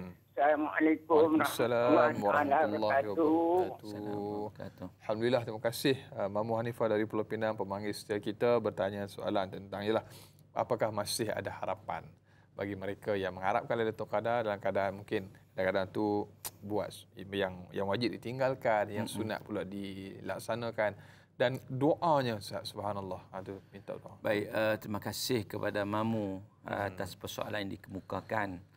Dia sebenarnya banyak yang berlaku dalam masyarakat kita macam tu. Dia duduk kerja yang sunat, yang wajib dia tak buat. Allah. Sebab itu kita tengok dalam banyak-banyak solat apa yang paling ramai orang pergi? Tarawih. Solat raya. Solat raya. Ada orang dia tertinggal solat raya demam 2 minggu. Allahu akbar. Sebab apa? Sebab dia tak pergi. Tapi ralat sangat. Tetapi sebelum solat raya, solat subuh. Dia tinggal solat subuh selamba je. Dia tak rasa bersalah pun dia tinggal solat subuh, tapi dia rasa ralat bila tak tinggal solat raya. Sebenarnya dia mengutamakan yang sunat daripada yang wajib. Ini satu kerugian yang berlaku. Sebab itu al-ilmu imamal amal. Ilmu pemimpin kepada amalan. Kita nak beramal, kita kena ada ilmu. Kalau tidak ada ilmu, menyebabkan kita tak tahu nak buat. Kita memilih sesuatu yang kita kata yang sunat, yang kita kata kau solat raya tadi, tak solat pun tak berdosa. Tapi kita nak solat dan dapat pahala. Tapi kalau subuh tadi, tak solat itu haram, dosa besar, jadi fasik. Gitu. Kan? Jadi maknanya di situ kita lihat, kalaulah hak sunat kita buat, yang wajib lagi-lagilah kita kena buat. Itu yang sepatutnya. Sebab tu saya sering kali saya buat umpama macam inilah. Sunat dengan wajib ni macam ni. Wajib ni benda yang asas. Contoh kalau kita pakai baju kan. Baju semua elok, tutup aurat, itu yang wajib. Yang sunatnya apa? Sunatnya songkok tinggi itu sunat. Kan? Apa jam tu sunat, tambah kan? Aksesori tu sunat. Kalau orang perempuan gelang dia, rantai dia, itu sunat tambahan. Bagi cantik lagi. Kalau ada dua-dua, cantiklah. Tapi kalau tak ada sunat, contohnya tak ada aksesori jam, tak ada, tutup aurat elok, kosong, okey dah, masih lagi okey lah. Tapi kalau ada aksesori saja, baju tak ada, seluar tak ada, lagi pelik ada apa? Ada jam aja, ada songkok aja. Berjalan gitu. Orang kata apa? Orang kata ni gila ke apa? Okay. Sebab apa? Kalau dalam konteks manusia macam tu, begitulah dalam konteks ibadah kita kepada Allah Taala. Yang wajib ni itu fardu, kita kena buat. Yang sunat sebagai top-up, tambahan lagi. Buat yang sunat, tak buat yang wajib, dia sesuatu perkara yang merugikan. Sebab itu kena ada ilmu. Dan kena mengetahui al-aulawiyat juga, keutamaan dalam ibadat kita kepada Allah. Kadang-kadang antara sunat-sunat tu pun ada ranking dia. Saya duduk perhati, duduk tengok kadang orang solat tarawih. Alhamdulillah, lepas solat fardu isyak, baguslah solat. Kemudian, ditunggu tarawih. Sedangkan ba'da isyak dia tak buat. Betul. Sedangkan ba'da isyak ranking dia tinggi sebab kata para ulama ba'da isyak ni dia termasuk muakkad dan muakkad ni muakkad solat sunat rawatib. Jadi dia amat-amat rugi sebenarnya kerana dia tak buat. Jadi pokok pangkalnya kena ada ilmu. Betul. Dengan ilmu insya-Allah kita terarah. Kita tahu apa yang kita nak buat dan sebagainya dan mudah-mudahan amalan kita diterima di sisi Allah. Allahu akbar. Alhamdulillah. Dan berikutnya Ustaz bercerita tentang solat ni, ada soalan daripada sahabat kita di Facebook Nur Amira. Assalamualaikum Ustaz dan Da'i. Waalaikumsalam warahmatullahi. Mohon pencerahan daripada Ustaz. Adakah jika kita qada, yakni ganti solat-solat yang pernah tertinggal dahulu pada malam Lailatul Qadar, boleh menggantikan kesemua solat-solat kita yang terdahulu? Terima kasih Ustaz dan juga Da'i. Biar tahu, jangan keliru. Subhanallah. Ini kreatif ni Ustaz ni. Masya Allah. Tabarakallah. Soalan mungkin mewakili sahabat-sahabat Ustaz. Memang kreatif. 83 tahun tu Ustaz. 83 tahun settle kata. Sekali buat je settle semua kan. Possible Ustaz. Possible. Dia begini sebenarnya. Macam juga ada orang dia pergi apa? Dia pergi Mekah. Kan Mekah kan pahalanya 100,000. Madinah 1,000. Jadi dia pergi solat di sana. Dia kata balik tak solat dah. Sebab apa? Hak 100,000 tu sekali solat 100,000 dah cover semua dah. Astagfirullahaladzim. Sebab tu kita kena faham sebenarnya. Cover tu dia sudut pahala saja. Bukan dia sudut perbuatan. Betul. Kalau solat tu kita kata ada 10 solat lah contohnya kan. Hak ni dapat 100,000 contohnya kalau itu. Tapi hak 9 lagi tetap wajib dilaksanakan. Sebab itu wajib pada kita. Bukan maknanya 100,000 dia cover semua solat. Dia bukan cover semua solat. Dia mendapat pahala terhadap solat yang kita laksanakan itu sebagai contohnya. Tapi dia tak cover kepada yang kita tak buat. Bukan mana 83 tahun sekali buat, maka pakai hak lain semua kita tak buat dah lah. Sebab apa? Sebab dia dah cover dah. Itu tak benar yang seumpama itu. Jadi, bagi orang yang meninggalkan solat, terutama yang dulu-dulu lah kita pun kadang dulu dia tinggal solat dalam keadaan dia tak ada keinsafan. Yang pertama bertaubat kepada Allah. Itu pertama sekali. Taubat kepada Allah. Dan jangan tinggal dah solat. Jangan tinggal dah. Hak lepas tu lepas dah buat macam mana kan dah berlaku dah, nak patah balik pun tak boleh dah. Hak sekarang ni dah kita bertaubat pada Allah, jangan tinggal solat. Yang keduanya kita usahalah qada sekadar mana yang kita mampu. Sebab kadang kita pun tak tahu banyak mana kan. So dalam taubat kita bertaubat pada Allah dan qadalah sekadar mampu, mudah-mudahan Allah Taala memberi keampunan kepada kita insya-Allah. Dan adakah bila kita qada solat, pulun qada solat pada malam Lailatul Qadar, kita juga dikira orang yang menghidupkan malam tersebut Ustaz? Sedikit Ustaz. Ya, apa-apa ibadat yang baik yang dilakukan pada malam tersebut, maka dikira menghidupkan Lailatul Qadar. Sama ada saya sebut tadi kita qiyam Ramadan. Betul. Qiyam Ramadan salatlah. Solat fardu memang of course, solat qada pun masuk fardu juga, yang wajib masuk solat sunat, qiyam. Yang kedua Quran, kita baca Quran. Yang ketiganya doa bagi contohnya. Termasuk kita hidupkan malam tersebut. Kita i'tikaf sebagai contohnya, kita bersedekah contohnya. Ini semua termasuk perkara-perkara kebaikan.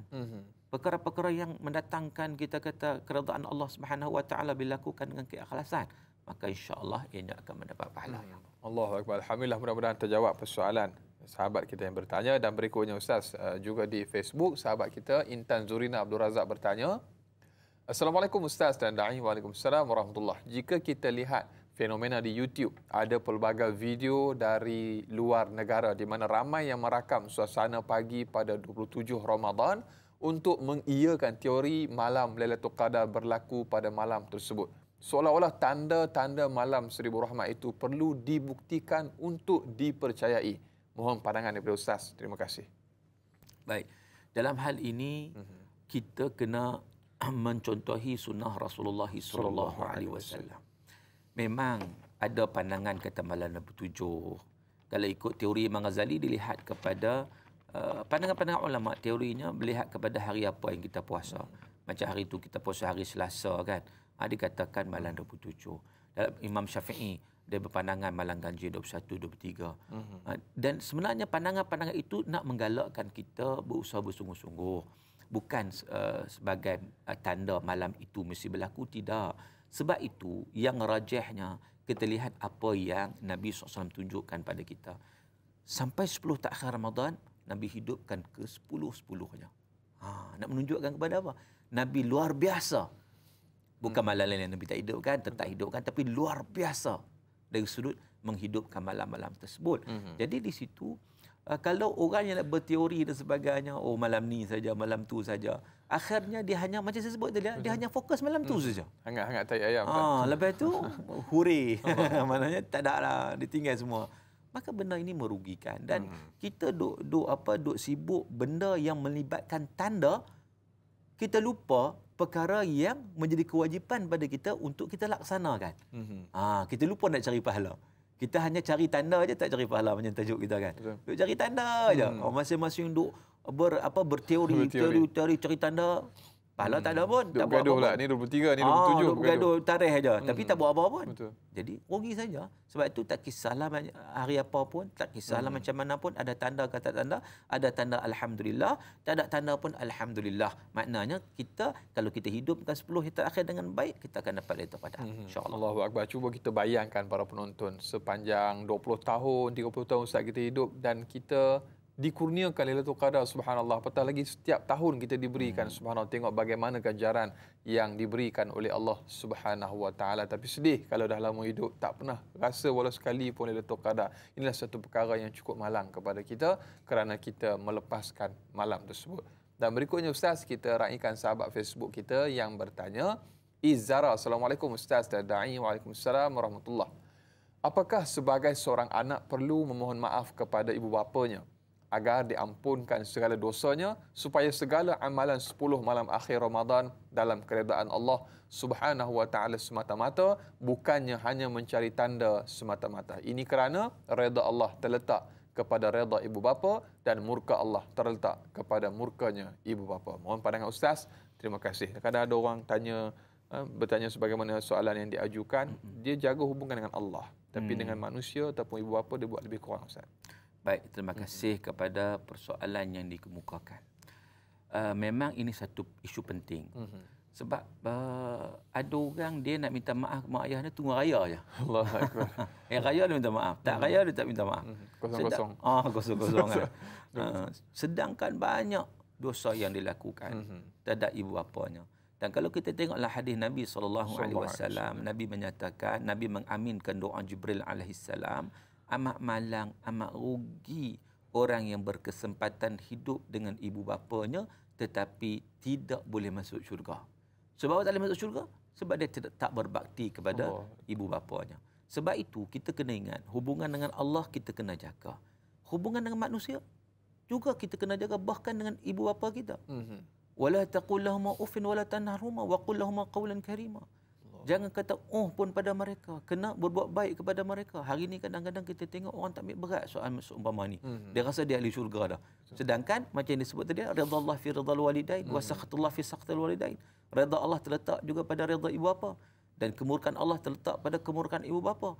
Apabila seseorang itu melakukan penderhakaan kepada ibu bapanya, walau dia solat macam mana pun, dia takkan lepas. Dia takkan lepas. Sebab itu kita jalinkanlah hubungan persaudaraan kita, silaturahim. Kadang-kadang bukan sangat ibu bapa dengan adik-beradik. Saya jumpa baru ni, ada seminggu 2 minggu lepas, ada datang jumpa saya. Bila ayah dah meninggal, mak dah meninggal, bergaduh adik-beradik, soal kata pusaka. Hilang silaturahim tu dah hampir terputus dah kita. Sedangkan Nabi dah kata, la yadkhul jannah qati'un, tak masuk syurga orang yang putuskan silaturahim. Walaupun dia pulun buat ibadat tapi dalam masa yang sama dia tak jalinkan hubungan sesama saudara. Sebab tu saya nak bagi pantun satu. Sebab dah 2 kali bagi pantun nanti. Saya beli lepas ni. Saya tulis nak sebut apa sebab nak balas balik tu. Saya bukan kerti sangat pantun ni tapi nak ada kaitan ni. Iaitu hidup kita jangan berkelahi. Jalinkan persaudaraan dengan keinsafan. Lailatul Qadar, anugerah ilahi, hidupkan malam dengan keikhlasan. Allah Akbar. Tu boleh jawab. Saya ambil pembayang je Ustaz. InsyaAllah saya akan cuba jawab sebab ni Ustaz. Wallahu a'lam. Allahu Akbar. Jadi insyaAllah tu dengan pantun sekali Ustaz bagi pada kita, mudah-mudahan kita dapat pencerahan daripada apa yang telah pun dikongsikan oleh yang bahagia Ustaz. Dan berikutnya soalan yang cukup ringkas di Facebook sahabat kita, Haza Gensi Has bertanya, menarik namanya. Salam Ustaz, soalannya, jika seseorang melakukan dosa dan terkena pula pada malam tersebut jatuh pada malam Lailatul Qadar, adakah dosa akan juga menjadi berganda Ustaz? Subhanallah. Soalan. Kalau boleh jangan buatlah Ustaz. Kalau boleh jangan buat. Kita harapkan sungguh-sungguh insya-Allah jaga. Baik, orang nak cari kita kata nak cari kelebihan ibadah, ada orang dia buat dosa. Mana dia orang kata dia tertutup pintu hati dia untuk melakukan kebaikan. Ini sangat-sangat rugilah. Tapi adakah diganda 1000 juga? Kalau baik tu ganda 1000, dosa tu ganda 1000.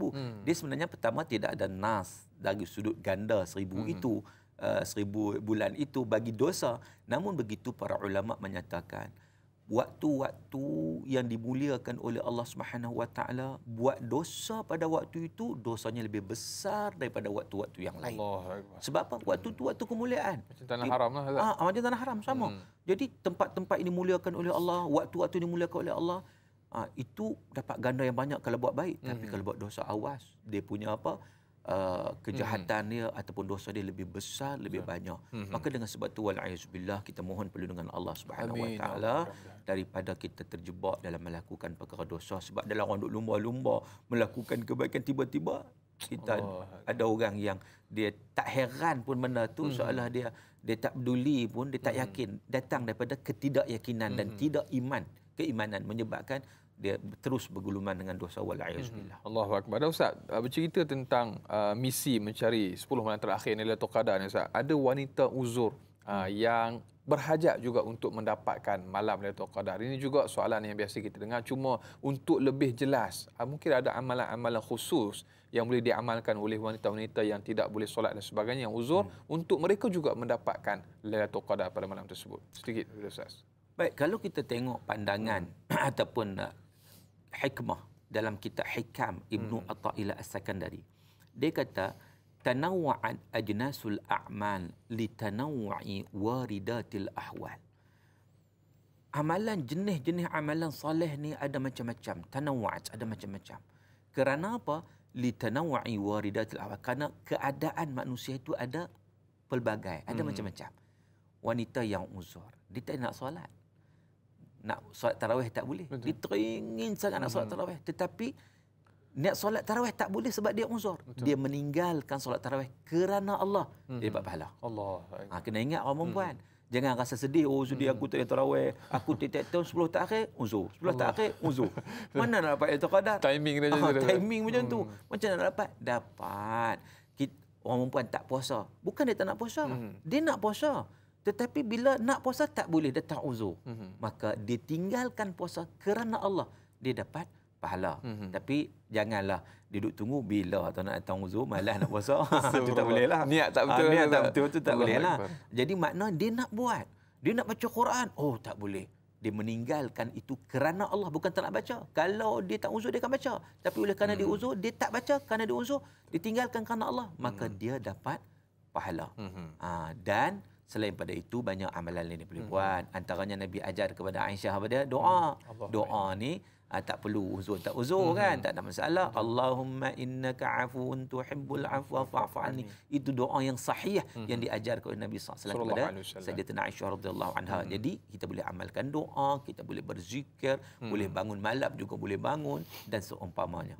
Allahu Akbar. Mudah-mudahan kita dapat sama-sama amalkan dan juga sampaikan.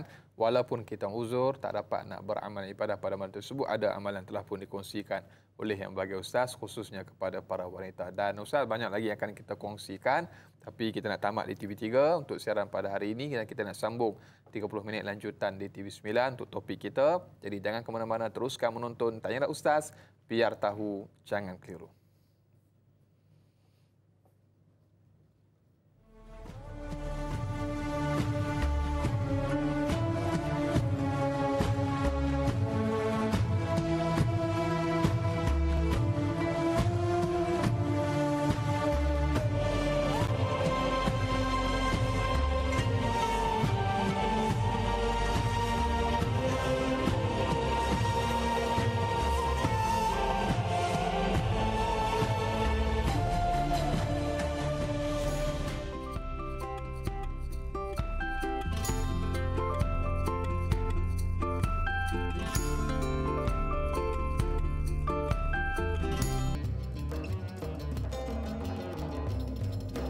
Alhamdulillah, masih lagi terus setia bersama dengan kami. Tanyalah Ustaz, biar tahu jangan keliru.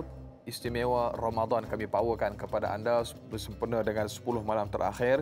Topik kita bicarakan pada hari ini, Lailatul Qadar, cari pahala bukan tanda. Lanjutan 30 minit siaran tambahan di TV9. Kita masih lagi bersama yang berbahagia, Profesor Madya Dr. Muhammad Suki Osman dan Ustaz dan juga sidang penonton. Kita mengalu-alukan lagi untuk sahabat-sahabat kita yang ingin mengajukan sebarang persoalan atau kemusykilan, hubungi 1-888-1677 atau paling mudah terus sahaja ke laman rasmi Facebook kami, Tanyalah Ustaz TV3. Jangan lupa untuk tekan butang kongsi, sebar luaskan, mudah-mudahan bermanfaat insya-Allah. Dan sebelum kita nak raikan soalan Facebook Ustaz, kita nak sambung sikit sebagaimana yang Ustaz sebut tadi tentang wanita uzur yang juga ingin beramal untuk mendapatkan Lailatul Qadar, dan ada juga dalam kalangan mereka yang makan ubat untuk tahan daripada haid semata-mata untuk mengejar 10 malam terakhir bulan Ramadan. Apakah hukumnya Ustaz? Baik, yang pertama sekali dari sudut amalan kita dah sebut dah tadi bahawa meninggalkan satu amalan kerana Allah Subhanahu Wa Taala juga mendapat pahala di sisi Allah. Kemudian mereka boleh beramal dengan amalan-amalan yang dibenarkan. Sebab tu kita sebut daripada awal tadi, tanawwa'at ajnasul a'mal. Amalan ni ada macam-macam. Betul. Ada sedekah, kan, sedekah pada waktu malam. Bila sedekah pada waktu itu, sekarang nak sedekah mudah, dia kata sedekah kat mana? Transfer online je. Allahu Akbar. Sekarang ni Pay, QR Pay. Mudah sangat kan, nak buat kan tak buat je. Jadi akan dapat ganjaran pahala di sisi Allah Taala. Bahkan dia menyediakan sahur juga kepada ahli keluarga juga. Itu satu pahala, satu ganjaran. Dia bangun malam, dia berzikir kepada Allah, dia bermunajat kepada Allah Taala, dia berdoa kepada Allah Taala. Apa-apa perkara kebaikan, buatlah, dia akan dapat. Cuma persoalannya, bila mana ada yang kata, sayang ni 10 terakhir Ramadan ni nak ambil ubat. Boleh ke tak boleh? Para fuqaha berbincang dari sudut kewajaran ambil ubat ni, nak suntik supaya tak datang uzur ni. Dari sudut prinsip asasnya adalah harus, boleh. Namun begitu, sekiranya tidak mendatangkan kemudaratan. Kena konsult doktor lah, mudarat tak mudarat. Asalnya harus. Tapi kalau mudarat, tak boleh. Tetapi kebanyakan para ulama, antaranya disebut juga oleh Profesor Dr. Yusuf Al-Qaradawi, disebut juga, dia kata, bagi pandangan dia, elok orang perempuan ni dikekalkan fitrah. Sebab apa? Sebab Allah menentukan fitrah tersebut. Dan tak rugi pun macam kita sebut tadi. Dia taklah kata menyebabkan tak dapat itu. Kalau tidak, dia dapat sama saja. Kan? Bahkan bila dia tak buat itu kerana Allah, dia dapat juga pahala tersebut. Seumpama dalam hadis sebut tentang ada seorang ni, ceritanya ada seorang. Ni saya bagi mafhum hadis lah. Nak faham. Seorang ni katakan, kita bagi contoh, dia ni tak pernah tinggal solat duha, ni contoh. Dia tak pernah tinggal solat duha, tiap-tiap hari buat. Tiba-tiba satu hari dia accident. Accident tu dia kaki naik ke atas. Duduk tak ingat apa dah kan. Koma ke apa kan. Dia tak boleh buat dah solat duha. Allah Ta'ala perintahkan malaikat untuk tetap catat pahala baginya. Seumpama dia buat. Sebab apa? Sebab Allah mengetahui kalau dia sihat, dia akan buat. Tetapi oleh kerana sekarang dia tak buat tu bukan tak mau buat. Dia tak buat tu kerana keuzuran yang ada pada dia pada ketika itu. Maka pahalanya dia tetap dapat. Musafir sama juga. Ya. Jadi maknanya di situ menunjukkan pada kita bahawa orang perempuan tadi, balik pada cerita perempuan tadi, jangan risau. Asalkan keinginan tu ada, maka dia nak buat, dia tak boleh buat tu kerana Allah Ta'ala di situ. Dah dia akan dapat pahala. Jadi bagi saya juga, saya bersetuju dengan pandangan ulama yang menyatakan kekal dalam secara tabi'i. Itulah yang ditentukan oleh Allah bagi orang perempuan, ada uzur dan sebagainya. Kalau dia pergi cucuk sana, cucuk sini, takut-takut dia dah jadi tak betul. Dia ganggu hormon. Ganggu hormon dan sebagainya, takut-takut dah jadi kemudaratan dan sebagainya. Allahu Akbar. Buat sesuatu kerana Allah, tinggalkan sesuatu juga kerana Allah Subhanahu Wa Taala. Dan berikutnya Ustaz, kita ada pemanggil Siti Rohani di talian pada ketika ini. Hello, Assalamualaikum. Waalaikumsalam warahmatullahi wabarakatuh. Saya Siti Rohani daripada Banting. Ya. Assalamualaikum Ustaz dan Dai. Assalamualaikum warahmatullahi wabarakatuh. Silakan soalannya. Soalannya begini. Ini malam Lailatul Qadar ni memang yakin adalah di 10 akhir bulan Ramadan. Kita kaum wanita ni yang suci lah. Memang banyak buat amal ibadah daripada awal Ramadan sehingga akhir Ramadan. Memang dah berlebih-lebih lah, macam sediakan sahur, bukanya dan solat tarawihnya dengan tadarusnya, dengan macam-macam lagi lah kaum wanita yang terlebih. memang banyak berlebih beramal ibadah. Apakah ini sudah memadai? Dan apakah yang dapat merasa malam Lailatul Qadar itu hanyalah orang-orang yang soleh, orang yang waras, orang yang para ulama saja, sebab kita ni walaupun macam ni memang tak pernah merasai malam Lailatul Qadar. Itu aja soalan saya, Ustaz. Assalamualaikum warahmatullahi wabarakatuh. Waalaikumsalam warahmatullahi wabarakatuh. Terima kasih Pak Siti Rohani dari Banti yang bertanya dua soalan di situ, Ustaz. Sebagaimana saya sebut tadilah, kita pendosa ingin ke syurga. Dosa kita ni banyak ibarat pepasir, Ustaz. Kita mengharapkan redha Allah, pengampunan daripada Allah Subhanahu wa taala. Insya-Allah. Baik. Terima kasih kepada persoalan yang dikemukakan. Iaitu tentang orang perempuan yang banyak melakukan ibadah kepada Allah. Memang kalau kamu perempuan ni dah rajin. Kita tak dapat nafikan. Hatta kalau program apa pun rajin. Orang lelaki ni malas sikit. Tetapi alhamdulillah teruskan amalan-amalan tersebut. Cuma persoalannya dia kata dia tak rasa. Betul. Adakah syarat Lailatul Qadar mesti rasa? Dan memang kalau rasa ni sebab Nabi SAW menyatakan malam itu malam yang tenang. Dan ketenangan ini satu perkara yang subjektif sebenarnya. Kalau kita, contohnya kita sentiasa beribadat. Kita sentiasa katakan kita tahajud. Tiap malam kita tak nak tinggal. Satu malam tu kita rasa lain sikit. Contoh kita rasa seronok sikit. Itu petanda juga. Syahdu sikit kan. Tapi adakah 100%? Tidak juga. Kan? Cumanya kita rasa lebih lapang. Mungkin itu. Kadang-kadang kita tak perasan mungkin kita rasa. Kadang-kadang kita tak perasan. Rasa ni bukanlah mesti nampak cahaya terus daripada langit turun. Bukan begitu. Mesti dapat, tidak. Kadang-kadang kita rasa keseronokan ibadat satu malam tu, rasa seronok baca Quran, rasa seronok lapang. Itu juga satu perasaan yang alhamdulillah anugerah Allah. Daripada orang yang baca tu kerana terpaksa. Solat pun Allah bila nak habis. Rasa macam tak membuat lah kan. Rasa menyesal tak datang ni surah. Allah Akbar. Jadi itu, maka dengan sebab itu tak syarat. Yang pentingnya kita dapat rasa khusyuk. Itu paling penting. Kita rasa khusyuk, kita rasa tenang dalam melaksanakan ibadat, dan perkara tersebut nak dapat itu perlu daripada latihan, daripada kita kata berulang-ulang kali berterusan. InsyaAllah kita dapat, dan insyaAllah kita dapat Lailatul Qadar walaupun kita tak nampak tanda dengan mata kita. Betul. Begitu. Allahu Akbar. Latihan dan latihan. Semestinya bila latihan ni dia letih dah, Ustaz. Letih tu juga untuk membiasakan diri kita dengan norma Lailatul Qadar tu, Ustaz. Bukan sekadar norma baru, insya-Allah. Dan berikutnya, Ustaz, kita raikan lagi soalan daripada juga sahabat Facebook kita, AJ Diana. Assalamualaikum warahmatullahi wabarakatuh, Ustaz dan juga Da'i. Waalaikumsalam warahmatullahi. Saya ingin bertanya, yang pertama, mengapakah kita sangat dianjurkan untuk mencari Lailatul Qadar sehingga dikatakan satu kerugian seandainya tidak berbuat demikian? Dan yang kedua, apakah janji Allah Subhanahu wa taala bagi mereka yang mencari pahala Lailatul Qadar? Mohon perkongsian daripada Ustaz. Jazakallah khair. Dua soalan sahabat kita bertanya. Baik, terima kasih. Soalan pertama, janji Allah kita sebut banyak kali dah, Lailatul Qadri khairum min alfi syahr. Lailatul Qadar pahalanya lebih daripada 1000 bulan, makna digandakan pahala. Seolah-olah kalau kita sedekah malam tu 1000 bulan kita sedekah. Tak berhenti tiap malam selama 83 tahun. Itu. Dan adakah rugi orang yang tak mencari? Rugilah. Benda orang kata bonus, Allah nak bagi bonus ni, kita tak mau bonus. Tak apalah, kamu ambil, aku tak mau. Tolak hadiah. Tolak. Dia bagi contoh macam ni. Saya nak bagi contoh mudah nak bagi faham. Katakan kita bekerja. Di tempat kerja kita ada satu tawaran. Dia kata, okey, tempat kerja kita ni kita ada satu projek untuk membina antivirus. Vaksin. Membina vaksin untuk anti COVID-19. So, bilion ni projek ni. Okey, pekerja-pekerja ditawarkan, mari duduk di office 10 hari 10 malam, jangan balik. Makan sini, pos semua sini, kita pulun buat kerja je.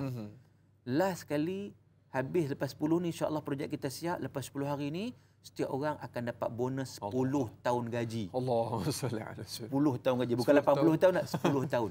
Kalau gaji dia 5,000, setahun tu ada 60,000, 10 tahun 600,000. Cash akan diberi. Rasa-rasa ada tak orang yang nak kita bagi pilihan, majikan kata kita bagi siapa nak datang boleh, tak datang pun tak apa, bukan paksaan. Rasanya waktu tu ada pekerja yang nak excuse, tak apalah kamu nak ambil 600,000, aku tak perlu pun. Rasanya yang duduk di hospital pun dah sakit kan.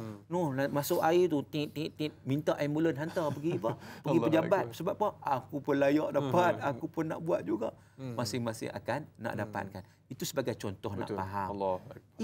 Itu janji manusia belum tentu. Ini janji Allah Ta'ala. Janji Allah Subhanahu Wa Ta'ala. Dan lebih daripada itu lagi yang Allah bagi. Jadi, rugi kita rugi? Rugilah. Kalau tak cuba untuk mendapatkannya. Ya. Allahu Akbar. Alangkah beruntungnya, alangkah bahagianya seandainya kita subhanallah berusaha bersungguh-sungguh untuk mendapatkan malam Lailatul Qadar dengan ikhtiar kita walaupun dalam keadaan sedikit, tetapi biarlah berterusan. Dan berikutnya Ustaz, insya-Allah kita akan raikan banyak lagi soalan sahabat kita. Kita nak berehat sekali lagi. Teruskan menonton Tanyalah Ustaz, biar tahu jangan keliru, kembali bergabung selepas ini.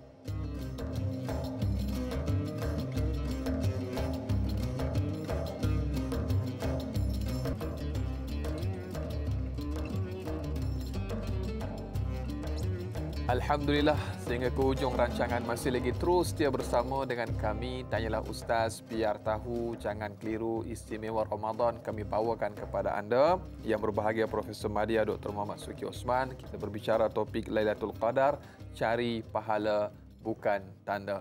Jadi insya-Allah kita sama-sama usaha cari ataupun kejar dalam keadaan kita nak bawa ketaatan dalam bulan Ramadan ini juga keluar daripada bulan Ramadan dan kita aplikasikan dalam kehidupan kita. Berikutnya Ustaz, di minit-minit akhir ini kita nak raikan lagi soalan daripada sahabat kita di Facebook, Mas Ripah Nur Jama'in. Assalamualaikum Ustaz dan Da'i. Waalaikumsalam warahmatullahi.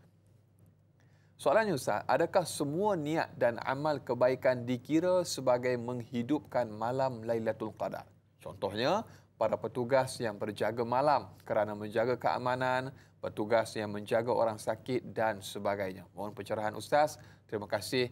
Biar tahu jangan keliru. Ini suara mewakili para petugas barisan hadapan Ustaz. Subhanallah. Baik, terima kasih kepada yang bertanya. Semua kullu ma'rufin, setiap perkara baik itu merupakan satu amalan insya-Allah yang diterima oleh Allah Subhanahu Wa Taala. Bermula dengan niat yang baik. Innamal a'malu binniyat. Setiap amalan berasaskan kepada niat. Yang kedua, orang macam disebut berjaga malam kerana menjaga orang sakit, itu pahala yang sangat-sangat besar. Jaga orang sakit, yang menjaga keamanan, menyebabkan orang boleh buat ibadat, dia tukang jaga, kan, dia jaga keamanan, maka dia juga mendapat saham pahala yang sama. Dan hati dia, niat dia kerana Allah Subhanahu Wa Taala. Sebab tu yang penting kita jaga niat. Yang penting jaga niat. Sebab ada orang kadang-kadang dia jaga orang sakit sebab apa? Sebab nak dapat gaji. Sekadar itu je. Mata-mata. So dapatlah gaji. Tetapi kalau dia tambah niat dia lagi supaya memudahkan orang sakit ini buat ibadat kepada Allah Ta'ala, maka dia juga akan dapat pahala. Bila mana orang itu, yang dijaga itu, orang itu berzikir pada Allah, dia pula tolong jaga, tolong bagi perawatan dan sebagainya. Jadi apa-apa perkara baik, jangan kita risau. Allah Subhanahu Wa Ta'ala akan mengurniakan pahala kepada kita. Asalkan niat awak itu kita, biarlah untuk kita mencari redha Allah Subhanahu Wa Ta'ala. Itu yang penting sekali. Ya. Allahu Akbar. Jadi mudah-mudahan terjawab persoalan sahabat kita yang bertanya. Dan ada yang bertanya lagi Ustaz, soalan menerusi sahabat kita juga menerusi laman Facebook, Laila de la Rosa yang bertanya, ni antara penonton setia kita juga. Assalamualaikum Ustaz dan Da'i. Waalaikumsalam warahmatullahi. Semoga berada dalam rahmat dan kasih sayang Allah. Amin. InsyaAllah mudah-mudahan. Kita semua maklum bahawa malam Lailatul Qadar ini begitu agung dan mulia berbanding 1000 bulan. Dan setiap amalan yang kita lakukan juga akan diberikan pahala berlipat kali ganda. Bagaimanakah untuk kita ini lebih menghayati serta memahami maksud memburu Lailatul Qadar itu dengan melakukan amal ibadah bersungguh-sungguh dalam meraih pahala. Selain berdoa, memohon keampunan, kerahmatan dan bukan hanya duduk menunggu adanya perkara aneh yang mana dia merasakan itu adalah tanda Lailatul Qadar. Mohon perkongsian ilmu daripada Ustaz. Jazakallah khair. Masya-Allah, tabarakallah. Menarik soalannya Ustaz. Baik, terima kasih. Saya tertarik dengan ayat ujung saya tu. Soalan ujung. Bukan hanya kadang menunggu perkara aneh untuk Lailatul Qadar. Aneh benar tu soalannya. Last sekali tak jumpa-jumpa aneh kan. Tiap-tiap pagi dia bangun, Pukul 3 pagi dia bangun bukan nak tahajud dah. Dia buka tingkap tengok ada tanda dah. Oh, ni bukan ni. Bukan. Tutup balik, tidur balik. Malam esok pula buka balik tengok parti pula kan. Dia nak cari tanda aneh saja. Sedangkan dia tidak melaksanakan kewajipan kepada Allah Taala. Tuan-tuan, kalau kita tengok Nabi SAW insan yang sangat hebat, diampunkan dosa Nabi. Nabi ni tak ada dosa, tetapi Nabi juga berusaha bersungguh-sungguh untuk menghidupkan malam-malam terutama pada 10 yang terakhir Ramadan. Jadi kita ni yang banyak dosa ni, pendosa ni kan, yang mengharapkan ampunan Allah Subhanahu Wa Taala, mestilah ada usaha tanda kita nak memohon keampunan Allah Taala. Takkanlah kita mengharapkan pokok yang tumbuh tanpa kita menanamnya. Kita harap Allah Maha Pengampun, Allah mengampun, buat tak pun. Contoh macam kita tak tanam pokok pun harap kalaulah pokok durian tumbuh depan rumah aku. Kalau tak tanam pokok pun sampai bila nak dapat. Maka dengan sebab itu kita mengharap daripada Allah Taala, kita kena ada usaha untuk supaya harapan kita itu tidak jadi angan-angan. Kalau tidak, dia bukan harapan, dia tak panggil ar-raja, dia panggil angan-angan. Maka dengan sebab itu, kita mengharap dan kita melaksanakan, memburu. Ini disebut ayat tadi bagus juga. Kita memburu Lailatul Qadar, insya-Allah. Biasa bila sebut memburu ni, pemburu ni semestinya dia ada kelengkapan dia sendiri. Kalau turun memburu di hutan ni, mencari rusa ke kijang, apa senjata tak bawa Ustaz? Jadi bagaimana orang kata misalan ni begitu, dah mungkin Ustaz ada huraian sikit Ustaz. Yalah, memburu ni memang ada persiapan dan persediaan. Begitu juga kalau kita nak melakukan ibadat, kena ada persiapan persediaan, persiapan keilmuannya, persiapan jiwa kita kan, jasmani, rohani kita ambil wuduk bersih, semua itu kena ada. Barulah kita buat dengan tawaduk, dengan khusyuk, dengan kepatuhan, dengan keimanan. Sebab itu dalam hadis sebut dapat imanan wahtisaban, disebut dengan very clear, very jelas. Orang yang menghidupkan malam ni bukan sekadar buat saja, tetapi ada kualitinya, imanan dengan penuh keimanan kepada Allah, wahtisaban dengan penuh pengharapan pada Allah, ikhlas sungguh-sungguh pada Allah, penyerahan diri sungguh-sungguh kepada Allah Taala, maka dia akan dapat fadilat dan juga kelebihan daripada Lailatul Qadar itu sendiri. Dan bila Ustaz kita sebut tentang tanda ataupun ciri, kalau orang baru lepas dapat gaji, misalnya Ustaz, dia senyum tu lain macam Ustaz. Tapi kalau ciri atau tanda orang yang dapat Lailatul Qadar ni mungkin ada juga ternampak jelas di zahirnya ataupun sebaliknya Ustaz. Sedikit. Baik. Macam mana tanda orang dapat Lailatul Qadar ni kan, ciri-ciri dia. Para ulama salafus salih ditanya tentang bagaimana nak pastikan bahawa ibadat kita, amalan soleh kita diterima oleh Allah. Termasuklah Lailatul Qadar kita diterima oleh Allah. Maka mereka menyatakan dilihat selepas daripadanya. Dilihat amalan selepas daripadanya. Kalaulah contohnya dia menghidupkan malam kan, lepas pada itu pun ada. Dia buat juga. Dia meneruskan, dia istiqamah. Walaupun tak sebanyak yang dibuat pada malam Al-Qadar, tapi ada juga penerusan. Maknanya, kalaulah adanya istiqamah, itu menunjukkan amalan sebelumnya diterima oleh Allah. Tetapi, kalau lepas Ramadan, dia tinggal terus. Kita kata ruyup terus, hilang terus kan. Maknanya di situ petanda yang sedih lah. Takut-takut tak diterima oleh Allah. Sebab itu, orang yang biasa dapat Qadar ni, dia semakin dekat dengan Allah. Dia akan meneruskan istiqamah. Dia rasa seronok. Ibadat dia rasa seronok dah. Dia rasa manis dah. Dia akan buat juga walaupun tak sebanyak macam bulan Ramadan, tetapi bulan Syawal diteruskan, bulan-bulan seterusnya dia akan teruskan. Allahu akbar. Mudah-mudahan Allah Subhanahu wa taala kurniakan istiqamah dalam beramal kepada kita insya-Allah. Dan berikutnya Ustaz dan juga sedang penonton, kita ada pemanggil di talian pada ketika ini, Supinah Yusof. Halo, assalamualaikum. Waalaikumsalam warahmatullahi wabarakatuh. Assalamualaikum Ustaz dan da'i yang dirahmati Allah.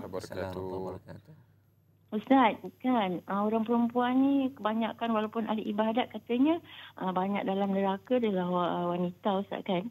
Jadinya kita ni pun takutlah dengan azab neraka Ustaz kan. Bulan puasa ni pelepasan api neraka kan. Jadi kalau kita waktu tu kita sungguh-sungguh taubat dengan Allah kan. Yang mana dosa dengan Allah tu kita sampai menangis-nangis Ustaz kan. Lepas tu ada kita hapus juga dosa kita dengan manusia Ustaz. Adakah seandainya waktu tu malam Qadar Ustaz, Allah ampun dosa kita semua Ustaz. Baik. Ustaz, ya, terima kasih. Assalamualaikum. Sama-sama. Waalaikumsalam warahmatullahi wabarakatuh. Soalan cukup menarik daripada sahabat pemanggil kita Supinah Yusof dari Tanjung Karang, dan juga mungkin sebagai panduan juga kadang-kadang kita beramal ibadah sungguh-sungguh nak kejar, tetapi dengan suami buat lebih kurang. Jadi mungkin ada beberapa panduan ataupun tips daripada Ustaz. Baik, terima kasih kepada persoalan yang dikemukakan. Memang orang perempuan ni dari satu sudut, alhamdulillah bagus.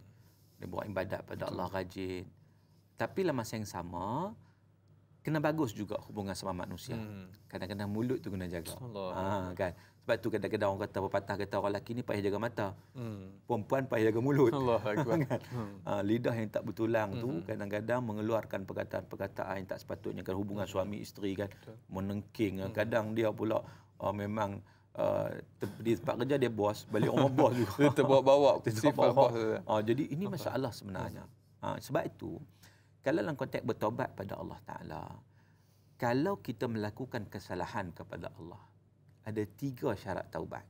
Iaitu yang pertamanya kita menyesal, yang keduanya kita meninggalkan serta-merta maksiat tersebut, yang ketiga kita berazam untuk tidak mengulangi kembali. Okey, 3 tu. Kalau salah kita dengan manusia, tambah satu lagi. Iaitu tak cukup kita minta ampun kepada Allah. Allah akan bagi keampunan dengan syarat bila kita kesalahan pada manusia, kita kena minta maaf dengan manusia. Kalau kita ambil hak orang contohnya, kita pernah zalim orang, pernah ambil hak orang, kita kena kembalikan balik hak orang tersebut, kena bagi balik kat dia. Tapi kalau kita melakukan kesalahan bukan melibatkan hak, melibatkan kita mulut dan sebagainya, kita memohon kemaafan kepada sesama manusia. Itu prasyarat dalam bertaubat kepada Allah Azza wa Jalla. Maka dengan sebab itu kita kena seiringkan hablum minallah dan hablum minan nas. Hubungan kita dengan Allah bagi cantik, hubungan kita dengan manusia pun bagi cantik, insya-Allah kita akan dapat syurga Allah Subhanahu wa taala. Allahu akbar. Saya pernah ada satu orang datang, dia kata, saya ni dai, saya tak pernah ada masalah dengan orang. Kadang jiran saya semua baik. Punya berjiran dengan kubur, Ustaz. Allahu akbar. Patutlah baik, Ustaz. Dia punya bagi salam tak jawab, Ustaz. Jadi Allahumma salli ala sayyidina Muhammad, mujahadahnya tu kuranglah. Jadi alhamdulillah, Ustaz, sudah tak sudah kita telah pun berada di penghujung rancangan, kurang lebih telah pun 2 jam kita berlayar dalam samudera ilmu dalam Tanyalah Ustaz pada pagi ini. Telah banyak yang dikongsikan oleh yang berbagai ustaz, dan juga sebagai kesimpulan akhir, mungkin ada sesuatu yang ingin dikongsikan sebagai pelantikan oleh yang berbagai ustaz. Baik, terima kasih tuan-tuan, sahabat-sahabat yang dirahmati Allah Subhanahu wa taala sekalian.